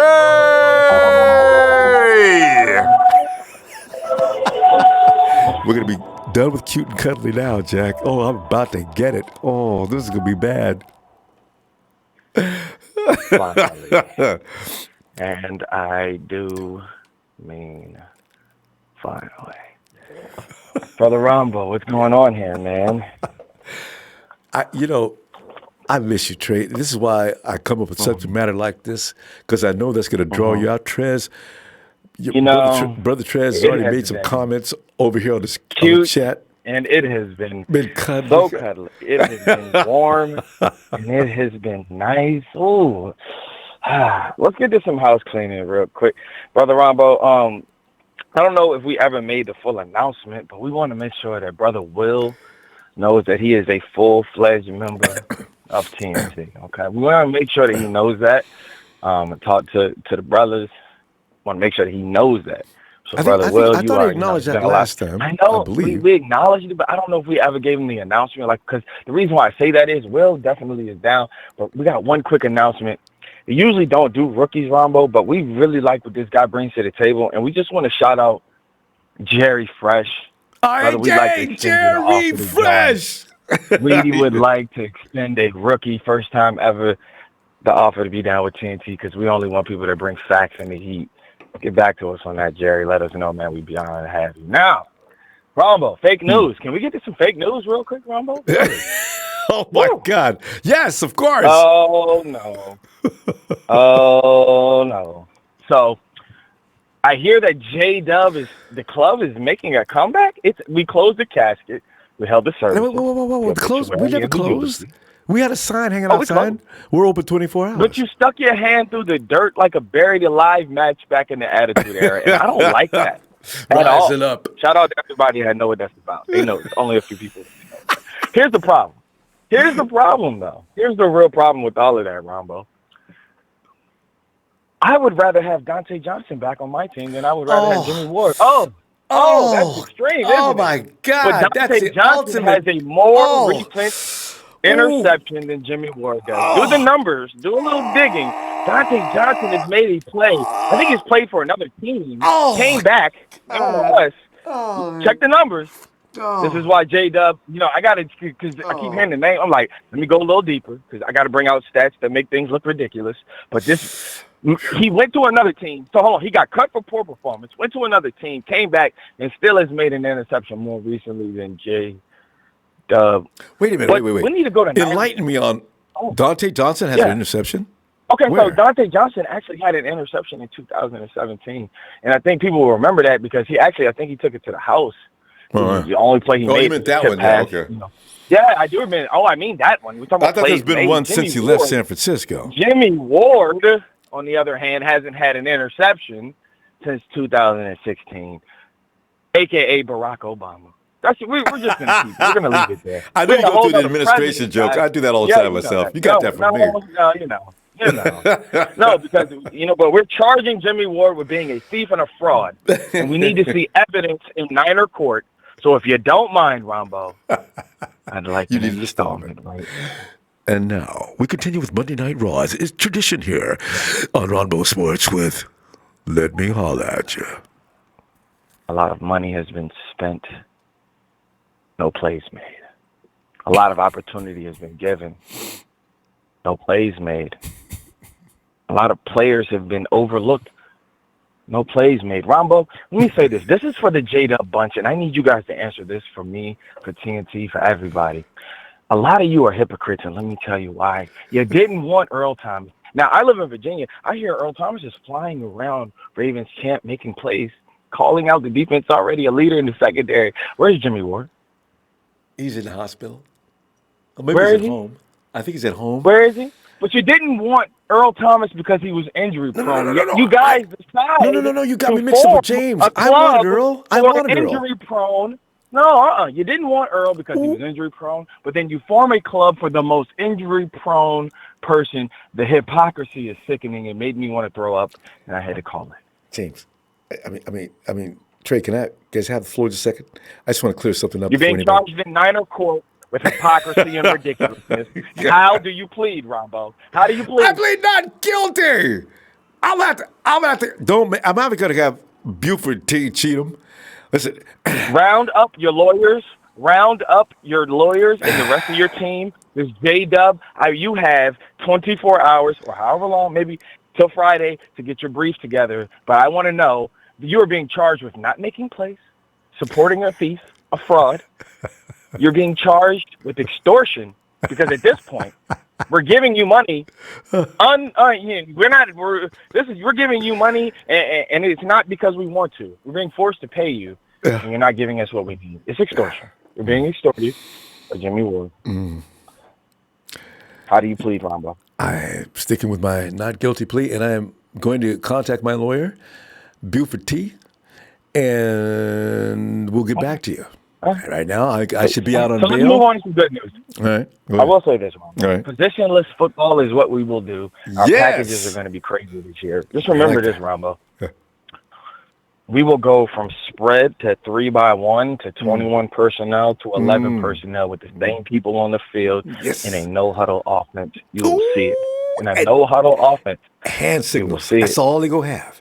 The reason why you can do that is because you can have Jalen Hurd go from running back to slot to H-back.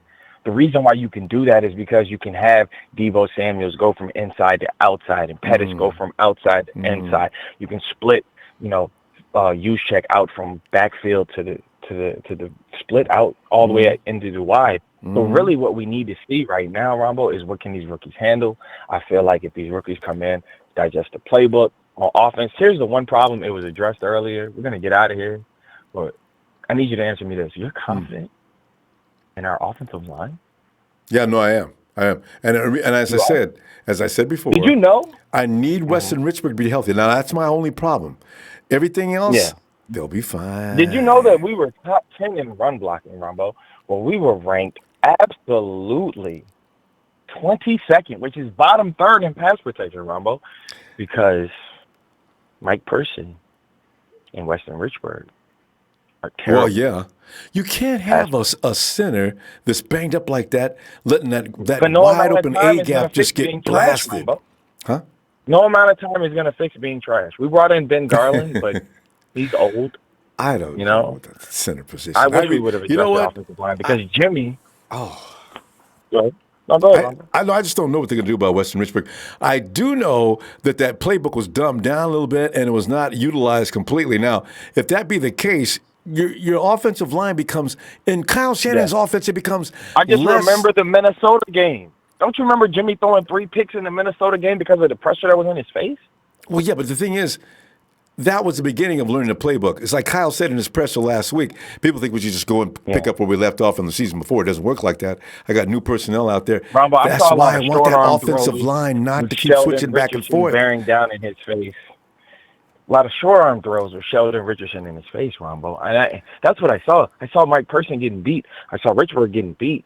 It happened in the Kansas City game. I saw, Chris Jones just abusing the middle of our offensive line. The problem is that we're untalented there. No amount of time together. I know you're selling the narrative of, we'll be together, cohesive unit. No, but Trey, you know as well as I do, you can't keep switching offensive line every year because if you do, you're still starting over. No, I didn't say switch them. Well, I'll say this, Ronbo. We're not going to keep running the same trash out there. That's what we're doing with Jimmie Ward, and that hasn't worked. Yeah. We're not going to keep running the same people out. This is the difference between this. Look, I'm excited for tomorrow's more. I hope that the young man plays, but I'm going to tell you who's the best free safety on our team. Who? His name is Jaquiski Tartt. He did it in 2017. He can do it. He got pigeonholed in that, Robert Saleh doesn't have any control of his defense. We got Kasir for the D-line. We've got Woods for defensive back coach. They all but admitted that Seattle Jaguar scheme doesn't work anymore. We're just going to play wide 9, regular 4-3 defense now. No, just that. It's just diversity in your defense. Robert Saleh actually puts that in his playbook, too. Robert Saleh is lucky to have a job, to be honest with you. He almost got fired. Trey, we got to go. Anyway, let's continue this tomorrow.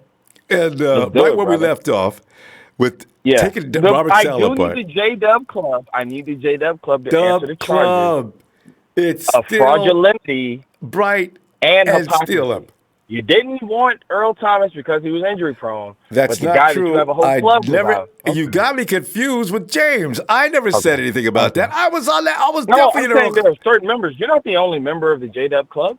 You're not the only one. Okay, well, yeah. I'm saying there are certain members. Trey. They didn't want Earl Thomas, but you said it. You didn't want him, but yeah.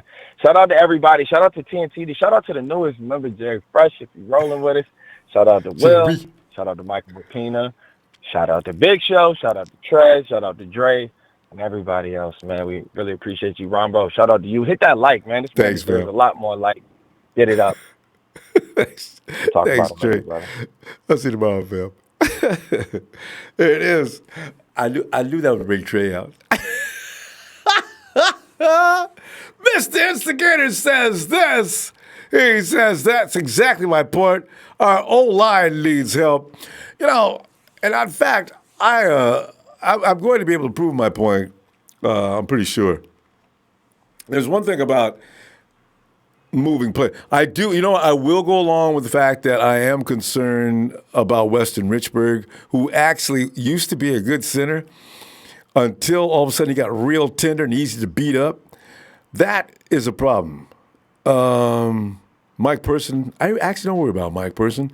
Anybody that dedicated to the cause, Mike Person may get beat here and there, but I'll be damned if I see him get beat every week. I did not see that. Now, a game here and there, an offensive lineman on available that's not going to stop it every time.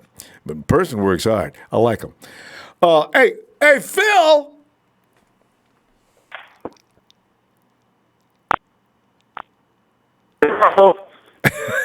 Phil! Yes, sir. Phil, come on in here, man.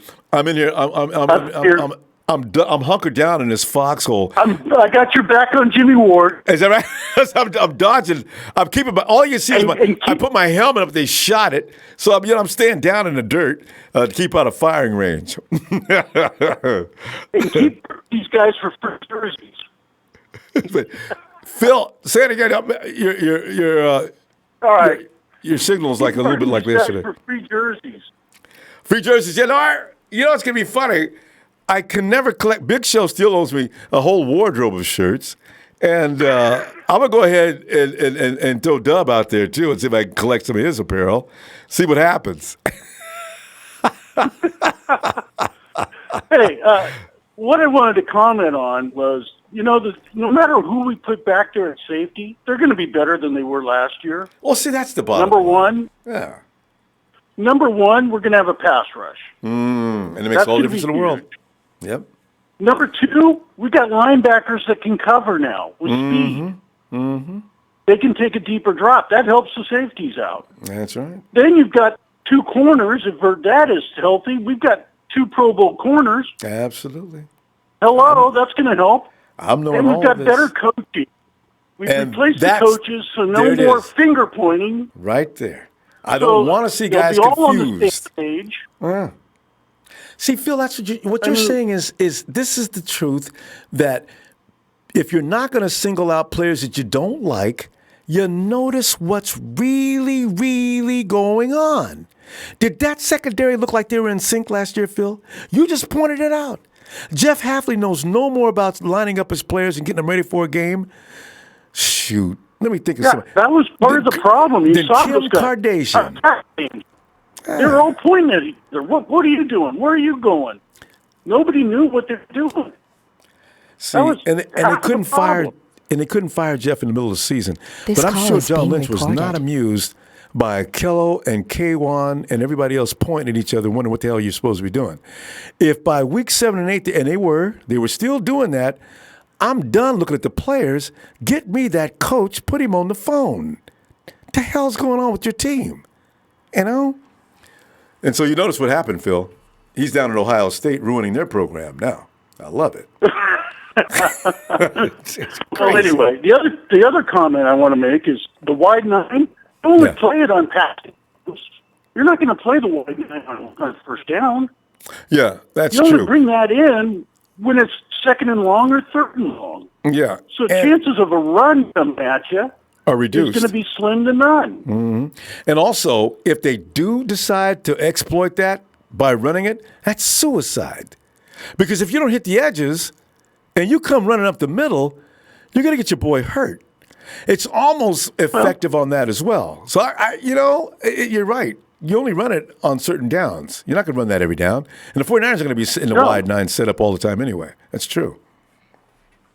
No, they're going to be in a straight 4-3 on rundowns. You'll probably see Malcolm in there on first down. Yeah. And then probably Dre Greenwald on second and third if it's passing downs. Yes, I hope so. They've got that much sense, Phil. I just know it. Don't have him out there setting him up to lose. He's good on ball. He's good on a run. But when we get ready to pass the ball, obvious passing downs, let Malcolm sit down, please, and bring in Dre. Yep. Exactly. And the other thing is, as far as the offensive line goes, would you rather have the Rams' offensive line? They've got a rookie at center replacing their old Pro Bowler. They've got a guard was on their roster team, practice squad. On the practice squad. That's starting for them.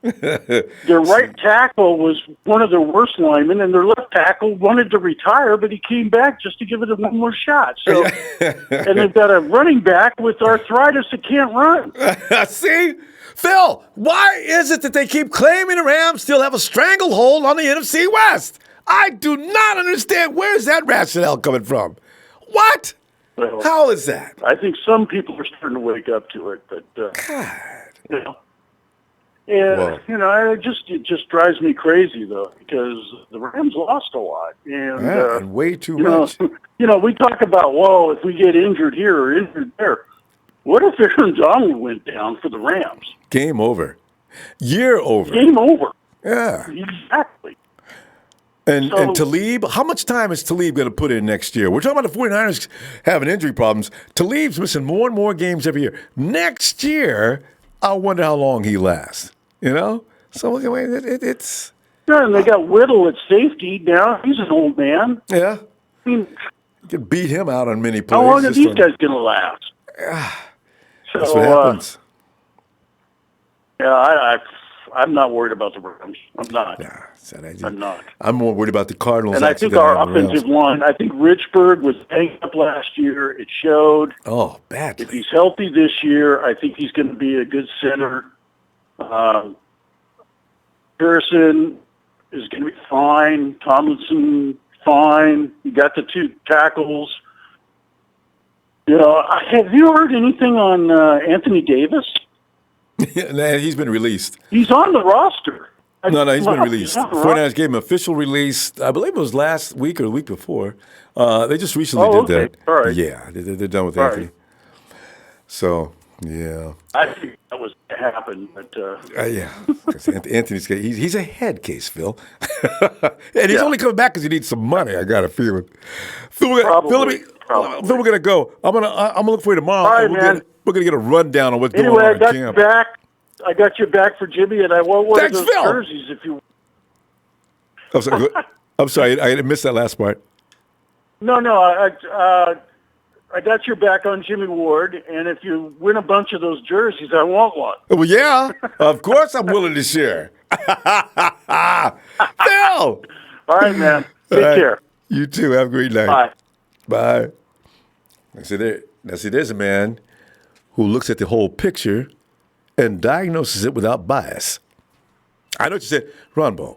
Don't you ever put bias in a sentence with your name in it, or lack thereof. I'm not biased. I'm always objective. Always objective. J-Dub, J-Dub, J-J-J-Dub, Dub, Dub, Dub. I mean, hey, Mr. Instingator's got... Uh-oh. Oh, we've changed the pin already, okay, guys? All right. That's what's happening with the app. When you see shifting in the app, it's just, you got to refresh. Don't forget to refresh.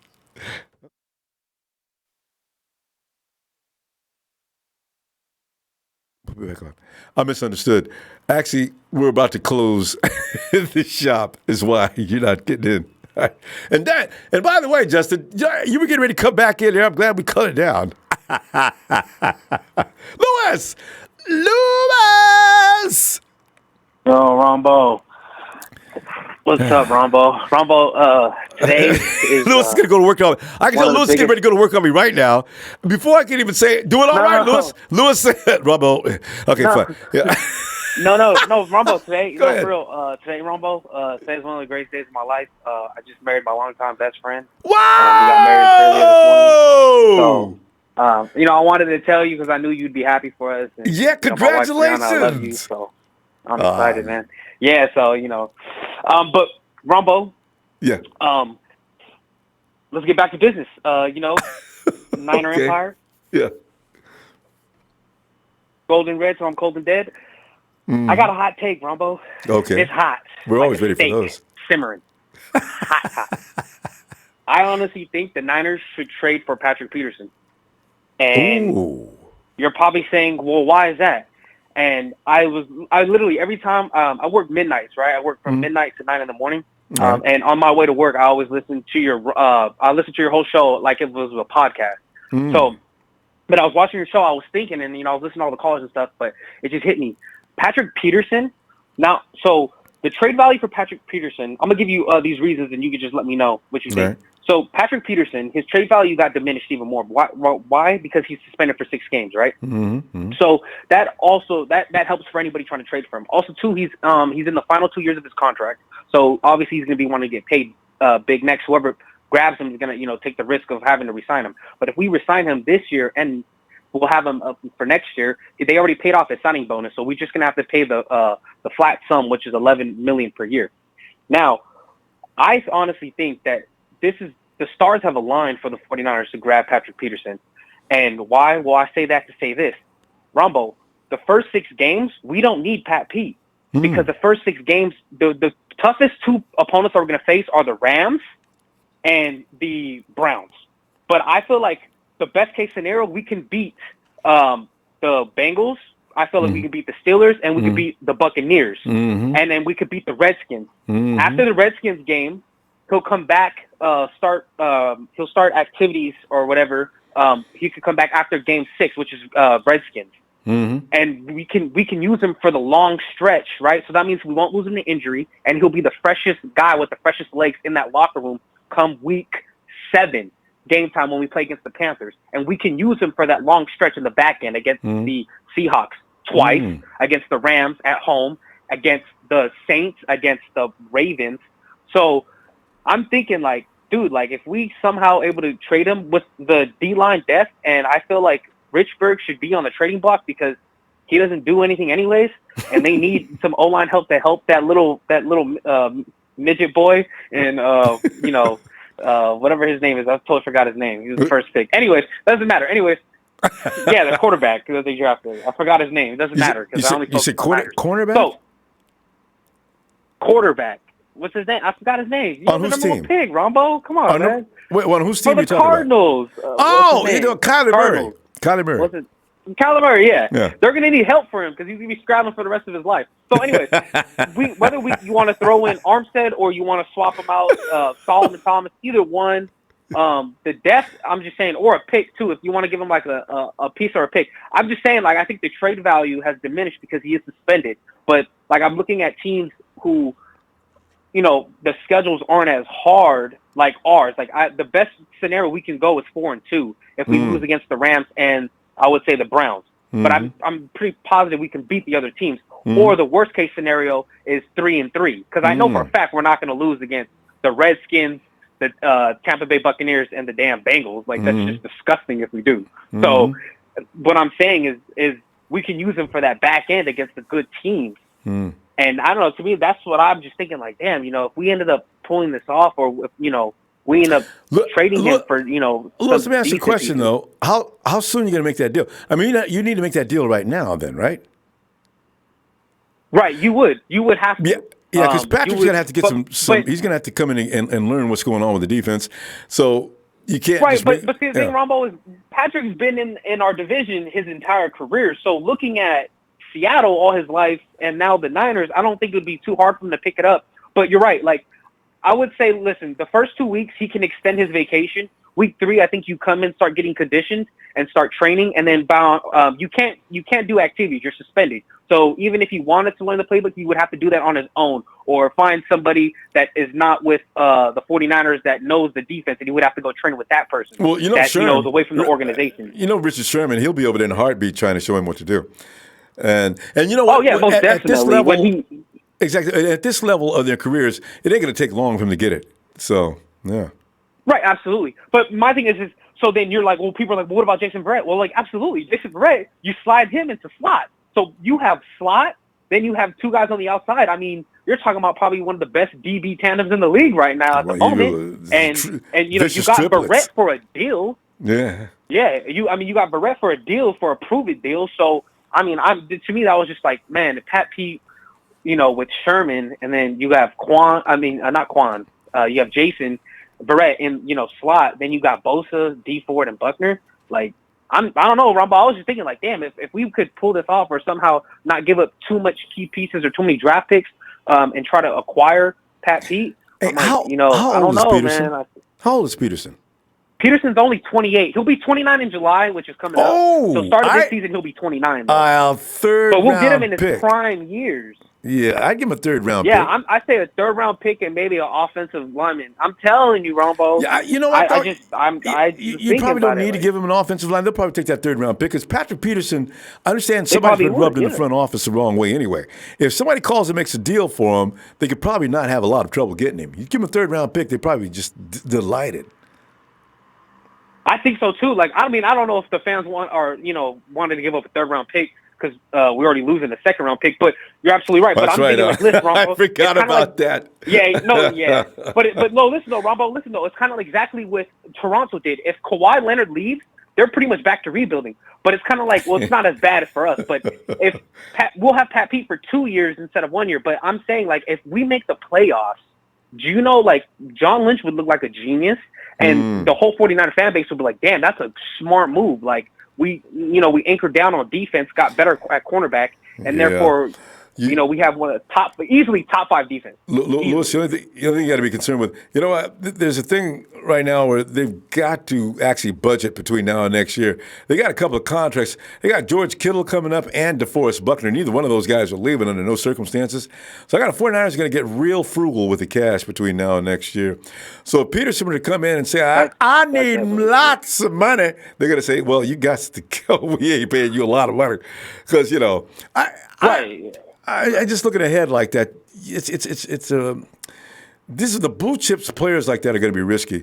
So as far as money goes, they're going to be scared. But I like your idea. I ain't gonna lie, Lewis. If we can get Patrick Peterson on this roster, oh yeah, maybe they'll figure it out. Let's just think about it, though. Well, he wanted to trade out last year, but now he's even more suspended. So it's kind of like he's cussing Cardinals. He's like, dude, I'm even making it. He's kind of doing what AB do. AB did, you know. And the Raiders gave up a 3rd and 5th for Antonio Brown, one of the best receivers. So I think you're right. Maybe your 3rd, like he's hurting him. All right, Ronbo. All right, Lewis. See you tomorrow, fam, and congratulations again, huh? Have a great night. Thank you, brother. Appreciate it, man. Thank you so much. Hey. Bye, Ronbo. Bye, Lewis. And there goes Lewis, man. He tied the knot and everything. Let's go. Hey, Will. Whoa, what's up, man? Will, man, I'm in here talking about your favorite dude. You, Trey, and all the TNT bunch. I know how much y'all love J-Dub. And then we got off on all kind of subject matter there. So if you've had enough of Dub, don't like to talk about him, he takes your appetite away, makes you think bad thoughts, anything like that, you can skip him and go to the next thing. It's okay. But let's have fun with us tonight. Hey, but Will, I'm telling y'all, if Dub does well this year, you know I'm going to be collecting it. If he does bad, I'm going to be still collecting it too. But I'm going to get beat up, boy. Woo! Oh, man. To all the anti Jimmie Ward fans such as myself, we all need to give all the J-Dub fans a telephone number, 1-800 dial 1-800-HELP, and we're gonna offer for y'all a penny for your doctor bill so y'all can go get your head examined. Because y'all right now, I don't know. I don't know. Is it something in the air, or something y'all eating that making y'all believe these type of beliefs of what y'all have in Jimmie Ward? But I'm just gonna pray for y'all every night, okay? You too, I'm gonna pray for you. Now he sounds like Nancy Pelosi. I'm gonna pray, and you know I'm just gonna leave it like that because there's no hope. There's no hope. There's no hope. John Lynch done already. He done already made himself look bad for doing that. So we're not gonna go no further. But I just want to talk about the defense tonight. Yeah. I really do believe Robert Saleh is not running the whole thing. I believe Chris Kiffin and Joe Woods, I believe they all are doing this as a group. Saleh just named the defense coordinator, but I believe this is a group operation. Well, you know, it has to be, though. I mean, I think that's way on every team except for the Patriots. And Belichick's running everything. It's a committee. It's a defensive coaching committee. It's not one guy. It's a coaching committee. So they all putting, you know, everybody has an input, and they bring those ideas to the table, and they combine it together. So Robert Saleh he is the defensive coordinator, but it's a committee operation. So I just want to know the thing. I just want to talk about, man, like with the wide nine, the way Sean elaborated about it earlier tonight. Shout out to Sean too. Yeah, man. We're gonna have to do our job on defense. I believe the defense can be a top 5 defense, but they're gonna have to do their job, and it plays a major part that you got to be smart, and most of all, you got to tackle. We don't need to miss any tackles this year, none. Everybody has to do their job. Bosa, Buckner, DeForest. You know, I know they're gonna do their job, but everybody gonna have to do their job. DeForest and then Bosa will have to set the edge so they can have the running back commit back inside, to our beasts. You know what I'm saying? So we can eat them up. But we're gonna have to tackle and wrap up. We can't be missing tackles. You know what I'm saying? We're gonna have to set our feet, keep our heads up, and then deliver the hit. You know what I'm saying? No hitting with your head down, no missing tackle, no ankle, leg tackle. Remind you though. Remember what thing Phil brought up? You're not going to see the wide 9 formation unless it's a passing down for most people. Right. Yeah. So right. Running's not going to, and I'd forgotten about that. Running's not going to be a part unless the team thinks they're clever. But the way the formation is lined up, if you run, that's not a good idea either because you could get caught in the backfield. Right. But go ahead. Right. Yeah, I understand. Yeah. Like you said, they're not going to run all the time. They're going to stick to what they had. The past 2 years, that base and all that type of stuff. But when they do set it up out there, man, you're gonna have to know what to do and you're gonna have to tackle. Because I know Kwon, he has a history of missing tackles. Open field tackles. Big. So on film. Yeah. So right. The second level linebackers, man, Kwon. And Fred Warner, you know what I'm saying? I believe they're gonna do good. I believe Fred Warner is gonna be better this year than he was last year. I know Kwon Alexander, he gonna do his thing. You know what I'm saying? And Malcolm Smith. I can't really speak on Malcolm Smith because I really haven't seen him that much. He was hurt, but I know, right? If he I hope he's healthy if he is this a year. good run. If he is a good run stopper, man, that's what he does. Then. That's all he does. Not a reason. Right. If that's not a reason of keeping him because he's a good run stopper, then okay. All right. I just have to live with it. But I do hope Greenlaw play too because that dude, he used to play safety. He's real good in coverage. He's like another Kwon Williams, but he's just a rookie. But he got some learning to do too. But he real good. From what I've seen, his highlights, he good in pass coverage or whatnot, coming up to make a tackle. But I've been preaching them, man, to them safeties. I don't care. I don't care if Jimmie Ward's out there. Hell, I gotta live with it. Him, Jaquiski, and Adrian Colbert, they're gonna have to be in the box. Y'all, please tackle, and don't get hurt doing it. Just all I want y'all to do is just wrap up, keep your head up, lower your shoulder, and wrap up. Don't kill yourself trying to do it. Jimmie Ward, man, look, man. You understand it's fast. You got to go full speed. You be wanting to knock people's heads off. But, man, look, bro. It's a safety. You know how they think.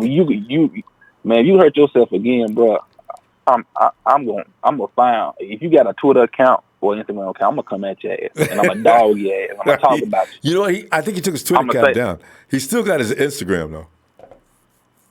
Well, I see. Well, he needs to take his Instagram down because he get hurt again. I'm gonna get on his ass. I'm gonna talk about you. I'm gonna tell you how sorry he is. I'm gonna tell you shouldn't have been in the NFL. Your dream shouldn't have came true. Everything. I'm just gonna dog you. So you better get it right. But yeah, man, that's all I want to. That's all I wanted to elaborate tonight, man. You know what I'm saying, man. Hey. If we want to help Jimmy G out, man, that offense, man, which I believe they're gonna do good, man. They're gonna put up numbers, man. You got Kyle Shanahan as the head coach, man. I mean, it is. What other coach would you want, man? So, and if everything fall to pieces, man, you already know Jerry York ain't getting rid of Kyle no way because he got the best of the crop. So if anybody be gone, it'll be coordinators and probably John Lynch. But Kyle's got the power to fire or not. Remember, that's Kyle's guy. Remember Jed York said, you pick out whoever you want for your general manager. If Jed's going to come and say, listen, Kyle, can we get rid of Jed? And if he says no, okay. We'll see what happens, though. But yeah, man. But yeah, that's all I want to say. Now, man, I ain't got much to say, man. Well, good stuff. Well, appreciate you checking in, no matter what. Yeah. You already know, man. Not in pride, man. I want to shout out to TNT, man. Trey is my boy Dre. Player partner Dre, Big Show, Jerry Fresh, you know what I'm saying? Hey, Trey, I've been accepting your invitation, man. I'm glad to be part of it. Yeah, I thought you heard. Man, yeah. We going to deliver that bang every time. All they got to do is like that match, and we going to come in and bang on you. So, right. You already know what it is. And fuck Rudy. Fuck the Rams. They lost and they broke. And the Jimmie Ward bus is now in the shop now because they're having transmission problems. Okay. Well, see you tomorrow. All right, man. We get new points and plugs. Probably going to get a new transmission, going to put a bigger engine in there, and Jimmy's going to be ready to roll.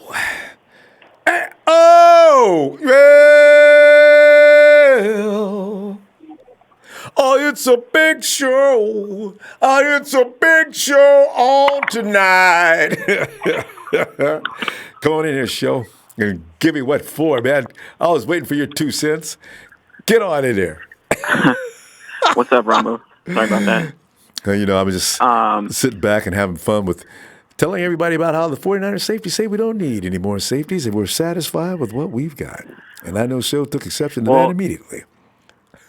I am part of a TNT law firm who's been vigorously fighting against your guys' behalf of whether or not why we should keep him or not for another 5 years. That's neither here or there, and you already know my feelings on that, but there is one bright spot in the safety room, and that's Marcell Harris that nobody's talking about. I like Marcell. Nobody ever says anything bad about Marcell, man. That guy's fun. No. I was watching clips of him a while ago, and one of the games that stood out to me was the Denver game.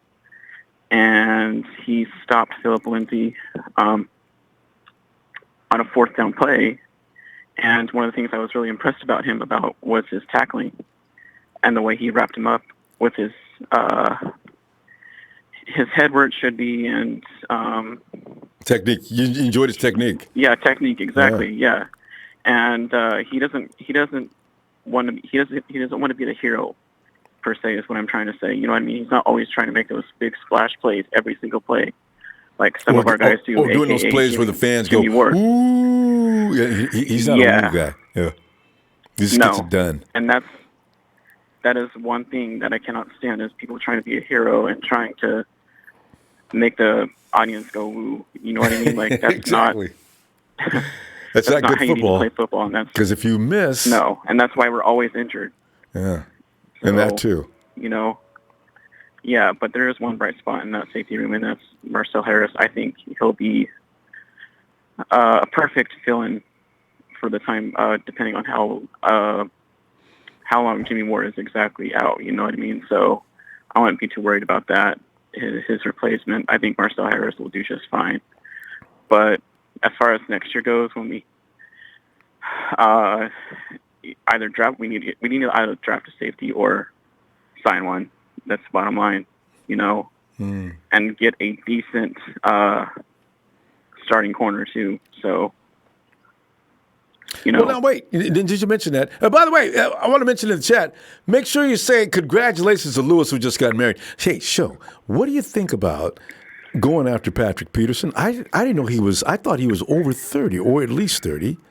Especially if you're talking about a Super Bowl run. Now you can go for those kind of players, huh?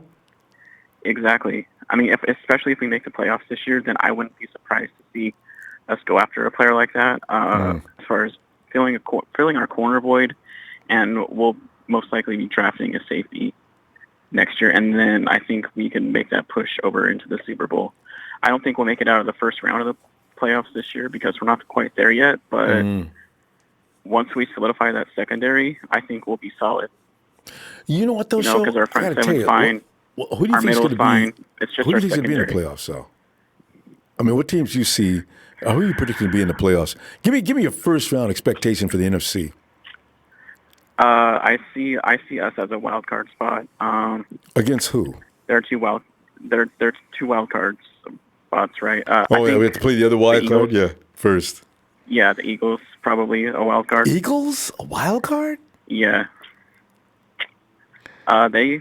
They beefed up this year. No, I see them winning that division or something. I didn't see them as a wild card. Dallas. No, Dallas isn't going anywhere. Washington, don't think so. Maybe, Giants, that's dead meat. I don't know. Anyway. That's too far ahead to think, but yeah, because I'm trying to think, who would the 49ers see in the first round of the playoffs, even if they win in as a wild card? I'm trying to think of a team that just has juggernaut-like qualities, because that's who the wild card ends up playing. Bears. Who? Maybe the Bears. The Bears. There's a show. There's your wild card. They're going to fall off from where they were last year because Fangio's gone with that all-star defensive scheme.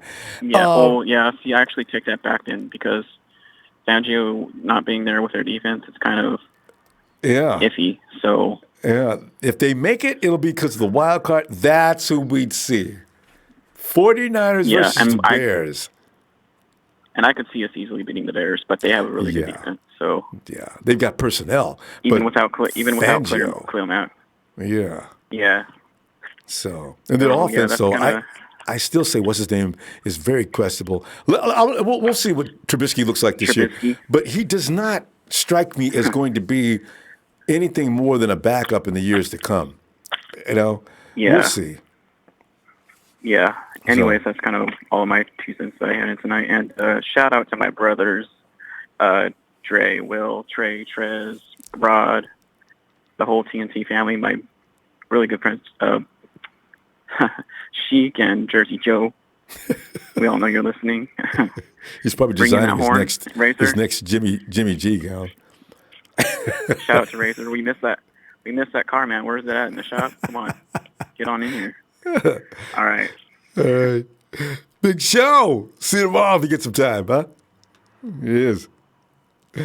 And, here he comes. Joel with round 2. Yes, Joel, come on in. Hey, what's up, man? Joel, man, just sitting back, relaxing, and throwing up names like J-Dub, otherwise known as Jimmie Ward. Coaches love him. J-Dub Club loves him. Joel, what's on your mind? Hey, man, I just had to throw some numbers at you because you had some numbers at me yesterday, right?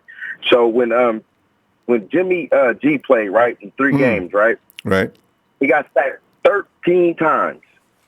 In 3 games, he got sacked 13 times. He got sacked 3 times against the Vikings. He got sacked 6 times against the Lions. And before he was running for his life in Arrowhead, he got sacked 4 times. Let me throw out some other numbers, right? Yeah, go ahead. Kwon Alexander, right? Yeah. Has a NFL grade of 18% missed tackle rate. Is a missed tackle rate. His PFF grade in 2015 was 338.8. In 2016, he made a good jump and at 68.4, right? One of the highest jumps in the NFL, right? Yeah, okay. 2017, in 2017, he digressed and went to a 65.5 rating. I said all that to say this. As yesterday, I was saying that our defensive pass coverage was pretty good. We gave up 195 yards a game. Our rushing, what we gave up rushing, was staggering, right? So I'm gonna give you some numbers right here. Now we were 19th in the league in giving up runs, right, and giving up rush yards, right? Out of those 18 teams that were above us, only 2 made the playoffs. Out of those 2 teams that made the playoffs, they were the Rams and the Chiefs. So I said all that to say is that we have to get better at our defensive run. It's not the pass rush. It's the run. 8 games last year. 8 games we lost by 7 points or less. 7 points or less. You think it's because we gave up too many running yards? We gave up way too many running yards. No, that's the reason why. Did you see how we lost the Green Bay Packer game? I seen how we lost the Green Bay Packer game, but that was controversial. But at the end of the day, it doesn't matter how we can nitpick one game to another game. At the end of the day, they take all these numbers and they put them together, right? So out of all those teams that I just named to you, only 2 made the playoffs, and that's because they had a prolific offense. The Rams and the Chiefs. That was it. The Rams and the Chiefs. So no other team out of them 18, the Jaguars, Minnesota Vikings, none of those teams made the playoffs. None of those teams. So in order for us to be an elite team, in order to be that upper echelon, we need to stop the run. And right now, I don't see that. Another thing is our offensive line. We gave up 13 sacks in the first 3 games and proceeded to give up 35 more sacks in the next 15 games. Or how many ever games we had. 35 more sacks. That's bottom tier of the league. This draft, this is the reason why I said after the draft when I called you, and I even got on there and I said after the draft, we had a way of building this team. And John Lynch screwed us. We had a chance to build our offensive line through younger athletic players. We had a chance to get more athletic linebackers that fit our scheme. Right now, Jimmie Ward and Kwon Alexander both have something in common. You know what that is? They're both rehabbing. They're both rehabbing. They're both rehabbing. So all this talk about Jimmie Ward, he's constantly getting hurt. What about all these other players that we constantly get that's always hurt, that's always on IR, that's always not living up to their standards, and then we bring them to our team, and then all of a sudden they're supposed to be this godsend. If they wasn't producing on their team or the team that they came from, what makes you think they're going to produce on our team? Joel, let me just get you to stop for a second. Now, what would you do otherwise to improve all these things you're having a problem with? Start with how you just go about stopping the run. Now, what would you have done about that? Did you hear the question? In this year's draft, I wouldn't have drafted Bosa. In this year's draft, I wouldn't have drafted Bosa. I would have traded down. I would have got a middle linebacker. I would have either got the Michigan linebacker or the LSU linebacker. I would have traded down, got an extra pick either for this year or next year. Now look at the position we got this year and coming up in the draft. We missing draft capital. We're missing a whole potential person who could be a Hall of Famer because we want to experiment with Ford. Now look what the Chiefs did. They give us Ford, right, for a second round draft pick, and then turn around and get Frank Clark. Now tell me that doesn't make sense. I didn't think the Chiefs made any sense doing that. Okay. I'm just saying, if they're willing to give up, if they're willing to give up Ford aren't they almost as comparable? So the Chiefs are telling us that, hey, listen, we don't believe in this guy, but we believe in this other guy right here.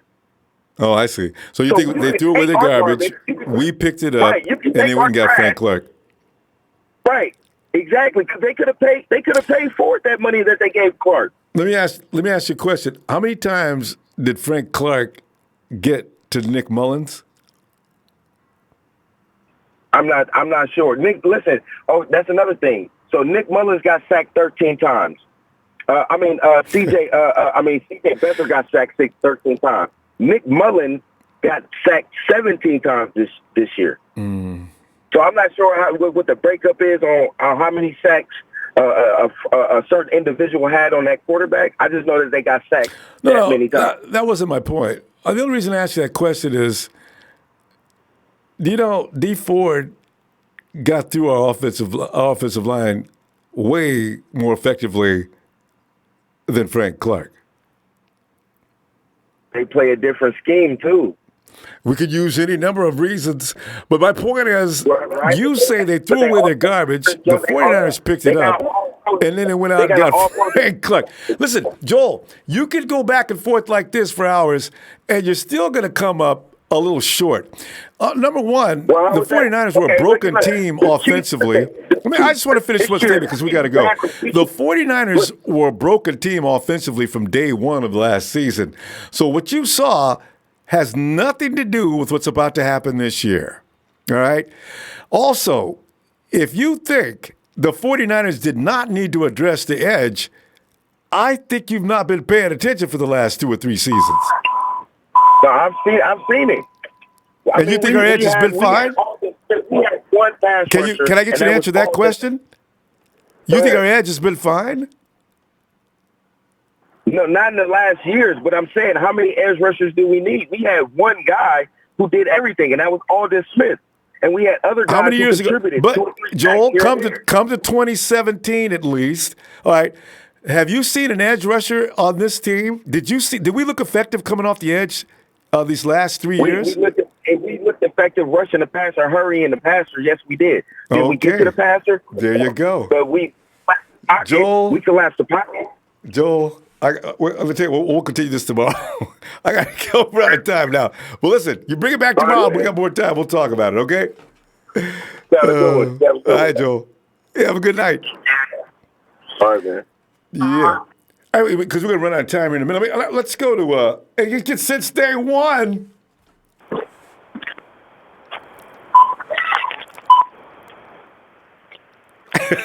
Since day one. Is he trying to dial a phone number? Sounds like dial tones.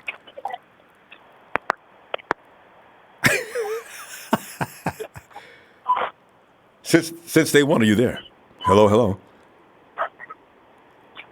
Day one. Since day one. You know, he might be trying to make a contact. What does it sound is? Should I wait a second? All right. We'll see what he can do. And Silvio Heaves says, can I get a shout out, Silvio? And Break Davis says, yo, your show is dope AF. Keep doing your thing. Have faith in Kyle and John and keep supporting our squad. I'm out, Break. You know I'm going to be doing that, man. Perry E. Howard says it's time for the real champions to get the Super Bowl victory quest for 6. And John Delvin says, John Lynch, tell everyone to stay away from Drake. You talk about rapper Drake? With Kiki, do you love me? Are you driving? And Empire Strikes Back 49ers. Hey, Empire fam, what's up? Empire Strikes Back. Trey from VA. Finally. I'm gonna get Buford Cheatham in here tomorrow, boy. I tell you what, boy, he gonna answer all them charges brought up against me. And is it Quentin Williams? Quentin Williams, they have enough safeties already. Coach them up and play a good pass rush, solves all secondary issues. See, Quentin, a lot of people don't realize that. They're worried about and putting a spotlight on individuals, just like you got Joel, who thinks that the run game needs more addressing than the pass game. We don't need no edge rushers. We were doing fine. How many sacks did we have last year? It's okay. It's all right. It's an opinion. All right. Anyway, we just talked to break. Let me say, muddy though. Niners.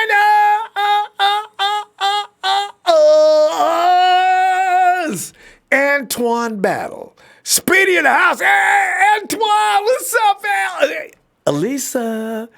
I bet you little Lisa's probably asleep, huh? Yeah. You guys have a good night. And Rodney Cards, what's up? Memphis checking in, Rodney. Rodney, you probably been there for a while. I just see that message just now. Perry E. Howard, it's time for the real champions to get the Super Bowl victory. Quest for 6. Here comes that parade down Market Street. 9, nurse, 9, nurse, 9, nurse, 9, nurse. Jimmy G waving to the crowd. And All-Star Luna. Hey, Wes is killing it at a wide receiver coach. Oh, I saw that clip. But isn't Wes awesome? I like the way he talks to us. Yeah, what I want you to do is make him think. Let him undercut you. Wes is coaching, man. Jordan Kelly, what's up, fam? All right, let's see if Since Day One is ready.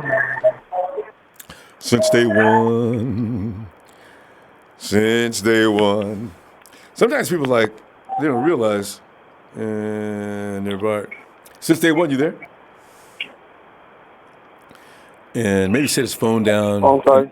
Oh, there you are. Since Day One, come on in, man. We're waiting for you. Yeah, can you hear me? Yeah, I can hear you loud and clear. Sorry about that. How you been? Doing all right. You got a little sound going on behind you that you might want to. Can you mute that out? No, I'm actually in the store right now. You're going to call you back when I leave? Yeah, see if you can find a quiet spot. I'm actually, I'm probably going to be a couple minutes. Let me just call you. Are you already closed on? Yeah. You can't hear me. You're okay now. That. I don't hear that. I don't hear that sound from behind you, so it's not in the back. It's light, but it's okay. Okay, well, yeah. How you doing? How's everything going? Yeah, doing all right, man. I was sitting here tonight. I was laughing because the 49ers said they're fine with their safeties, and they don't understand what the problem is, and why is everybody sweating? And I said, I agree with y'all. I kind of feel you on that. It says, you know what? People need to pay attention to the facts. Fact is that defensive line is getting ready to erase a lot of issues going on in that secondary, and that's what's going to be the thing. Yeah, no, they're coming around. They're gonna come around. Yeah. I'll tell you right now. I'd rather have like how I heard you talking about Weatherspoon earlier. I'd rather have guys come around that I don't want those guys that as soon as they come in, they're like instant flash in right away. They're just all stars right away. You know, I'd rather have guys that come in and then they struggle for a year or two and then they get coached into a straight all pro. Those are the more guys that you want, you know. Yeah. And I think those are the kind of guys that we have, and with the Kello, with Kendrick Bourne, people like that we gave a chance, and it's over now. Like they're gonna get their humble already, they're hungry, and they're gonna turn into the guys that we coach them to be.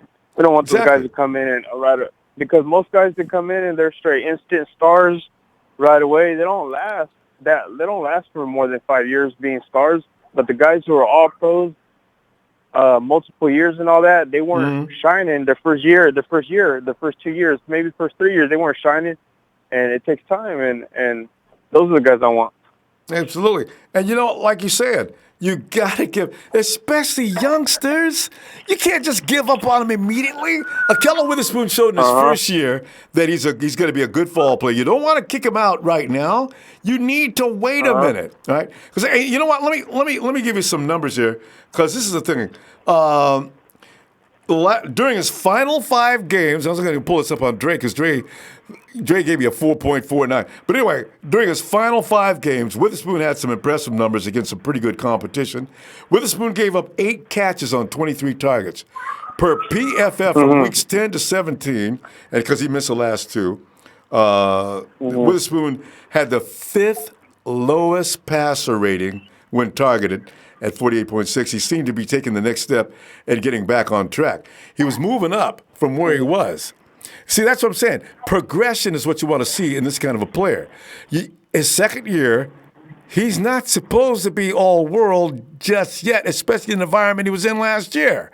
We didn't have a pass rush. So as he was saying in his press, he says, there's a lot of things I can do. I can, if I know that quarterback's only got a couple of seconds, I can commit in other ways.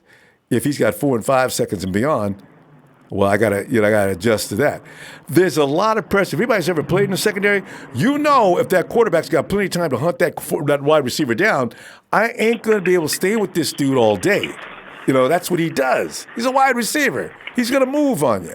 So it's a lot of things that have to come together.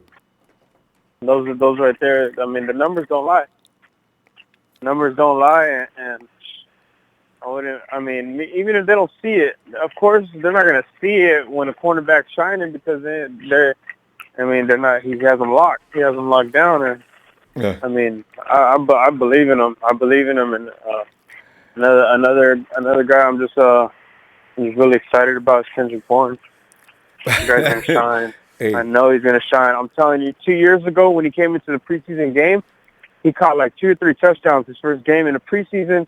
I think it was 2 maybe, and I think, but they weren't. They were contested in the end zone. You remember that when he jumped over the defender? Like he looked like a pro. He just jumped over him and caught it. And took the ball and jerked it over the top of his head. This is bad. And he just jumped over him. He just jumped over, like, give me that. He jumped over and reached over the defender, like, give me that real quick, like, straight stick him, like, he just stuck on his hands. I was like, this dude's bad. He's looking good in camp right now, too. You got to see that little Wes Welker clip. Wes Welker. Hey, Kendrick, looking all right, man. You can continue to dress like an idiot. Hey, he told him that. I was laughing. I was like, no, he didn't. He's like, and he told, no, let me correct you, Ronbo. He said, hey, he dressed like an idiot every day. Yeah, right. I just wish I could have seen. But you see what Kendrick was wearing? What was he wearing? Was he talking about what he wore in? No, he had his jersey just rolled up under him. I know, right? That's it. And he was He was doing the Ezekiel, and he had it showing his stomach. And I kind of chuckled. I kind of chuckled about it, but he's out there balling, And I was laughing when he had told him that. He's like, "You dress like an idiot every day. You play like that." And I laughed, and I was like, "Man, this dude." I was like, I chuckled about it, but I'm telling you, don't sleep on that kid because some people cut him already. He has what they call game speed, and he's not quick on that. He doesn't stand out athletic wise and stuff like that. But when the game's on, you know what that game speed's like. They're just quicker when they're crowded, and since day one, he's like that. He has those breakaways runs. He does, and also he gets in and out of routes. Do you know he did his drill at the? I forget his pro day. He's got one of the fastest cone drills you're going to find. He can get in and out of routes really quickly. That's why he did so well as far as in the end zone last year. He can't get no love from a lot of people, but Kendrick Bourne scoring them touchdowns. He made them look easy. People think that it was just too easy, so they think, well, anybody could have done that. No, they don't give him credit, but the separation was not by the defender. The separation was caused by his footwork. He makes it look easy. He makes it look easy and effortless. Yeah. That's why they don't give him. I just a lot of credit to him, and he's sticking around. And look for him to make the team. I look for him to make the team. So a lot of people have already cut Kendrick Bourne. I say, wait a minute. Better wait a minute. Big Show. Better wait a minute. No, not just make the team. He's going to be a key role player. I'm telling you, because he knows the system. That's another thing. He makes getting used to it. He makes it look easy. Yep. Yeah, appreciate it, Ronbo. Appreciate your time. Appreciate everything you do. Shout out to the Niner Empire. Niner Empire will strike back, and I'll see you guys soon. I've been busy and everything, but I'm gonna make more of an effort to be more consistent with you, Ronbo, and chopping it up with you guys. And appreciate it. I love all you guys, man. Hey, we all love you back since day one. Appreciate you getting in here too, fam. I'll be back tomorrow if you got some time. All right. Hey, Rob, I heard you earlier when you called. You had called up my name earlier, but I was at the register. And then I was fucking No. If you're busy, you got to stay. You can't just cut away. Yeah, that's why we waited and came back. I was focusing on you, and I was focusing on someone next to me. So I was like, "Fuck this! I'm gonna talk to this person." Ronbo can't wait. I don't blame you. You gotta get paid. All right, it's just day one. I'll see you tomorrow if you get a chance. All right, and if you don't answer, I'll realize you're busy. All right. All right, fam. Have a good night. Appreciate you, Ronbo. Appreciate you. You too. Appreciate you back. Have a good night. Okay. Hey, and do what you do. 88 says, Vancouver, Washington in the house. What's up? K-on Colson. Did I get that right? Yeah. This is your boy back from Newark, New Jersey. Thanks, K-on. Thanks, fam. Jay Anderson. What's up? Jeff Tan. Jeff's always taking shots. That's what he said. Must have got Jimmie Ward autograph at one point. Jeff, man, you don't need to be boy. And Andy Nunez, let's stop hating on our players and start rooting for them at least until they're no longer on the team. And that's what I'm saying, He just giving the guys all kind of just really nasty stuff. And Rod Cummings, we should put more at free safety. He's going to be in the shot, Rod. Let's see what he looks like. And the coaches will say, you know what? We got something there. Let's go ahead and get that done. Perry, he says, hey, Ronbo, I got the draft hat. That one you said is ugly. Oh, that one gray. What is it? What color? Perry, I just said that, but you know what? If I had that hat, I'd be happy. It's 49er wear. I just wish they would let somebody else design the draft cap. Now, everybody had some. Who really got shot in the neck? Did you see the Panthers hat? Ew, God, that was nasty. Chad Garrison, what's up? And is it Tenleth? 5'10". Am I right on that? Marcell Harris was the second worst safety in the NFL behind Adrian Colbert, who was number 1. Is that right? Really? Marcell didn't play with, 4 or 5 games? And he got considered the worst safety in the NFL? Adrian Colbert was the worst? Wow. got to look at the safety rankings again. I don't really know about who's where. I'm just hearing it from people, but I didn't know Marcell was that bad. I know his first week he looked a little rocky, but he seemed to get better and better. Rod Manhammer says, when I worked at FedEx, I would keep a roll of fragile tape in my truck. I knew, here comes Rod. I wonder if Jimmie Ward keeps a couple of rolls handy. Oh, there's going to be some. You may be able to Google Jimmie Ward jokes and Google up Jimmie Ward mimes. You'll see Rod Manhammer there rapping J-Dub up with a bunch of tape. Big, and don't let it be gray duct tape. Oh, my God. And George Wallace, everyone speaks bad of Jimmie, but if they put Jimmie at his natural position safety, he is going to take our defense to another level. And, George, I firmly believe that. All jokes aside, Jimmie Ward can play. He can play safety. If he stays up on his feet, he can play. Ray Jr., by Jesus' stripes, she's healed. I must be in the middle of a conversation there. Tartt is actually good when healthy. Ward, not so good. Okay. See, some people still don't understand Jimmie can play. They only know about him getting injured, and then they make these kind of judgments. He can play. Daniel SF49 Fan 5249. Our safeties are inconsistent or unable to stay healthy. Harris and Colbert may way better than Ward. You know that that is debatable though. I do like the way Harris plays. In Colbert, that first year, just like Akello, they look like two different players in their second year. I'm willing to wait. They're young players. You don't just throw young players in the garbage just because they had a bad outing. 4 or 5 years down the road, line up to do that, okay. They're way too young to be considering trash. They're not bust. Smith S. is hey, Ward cannot stay healthy. Odds are not in his favor, probably, but we'll see. George Wallace, I believe in Jimmie. He plays hard each and every down. Watch him shot as a safety if he stays healthy. George, me and you, fam. Daniel, that's it, 49, fam, 5249. I'm going to hope Jimmie Ward falls out at the safety position. But looking at his history of being on IR, I'm not holding my breath. Sure, when healthy, he plays well, but he's not dependable. And, that's fair. He hasn't been dependable because he hasn't been there. Mark Rodriguez. He says, I like Ward too, but he's done, man.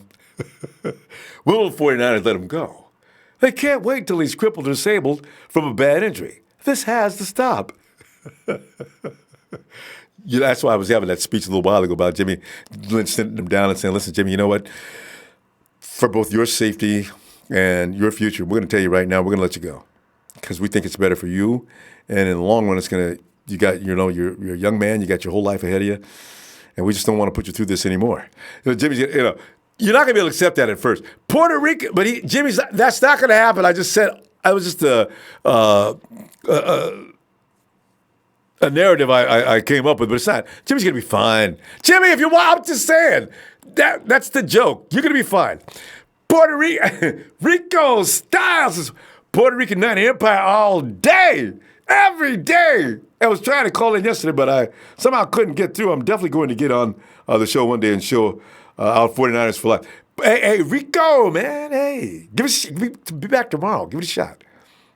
Joshua Woodard, hey, Josh, thanks, fam. We love you back. Miguel Cuevas, he's my guy. What's up? What's up, Miguel? And Rico also says, hey, Ronbo, my birthday is June 8th, this Saturday. Hope you're on. If not, I need a shout-out on Friday, Niners for Life. Rico, just remind me, Friday, I guarantee you we got to party it up for you, fam. Fam, I'm going to go ahead. Hey, go ahead and hit that like. We're going to get back together tomorrow and see what happened during.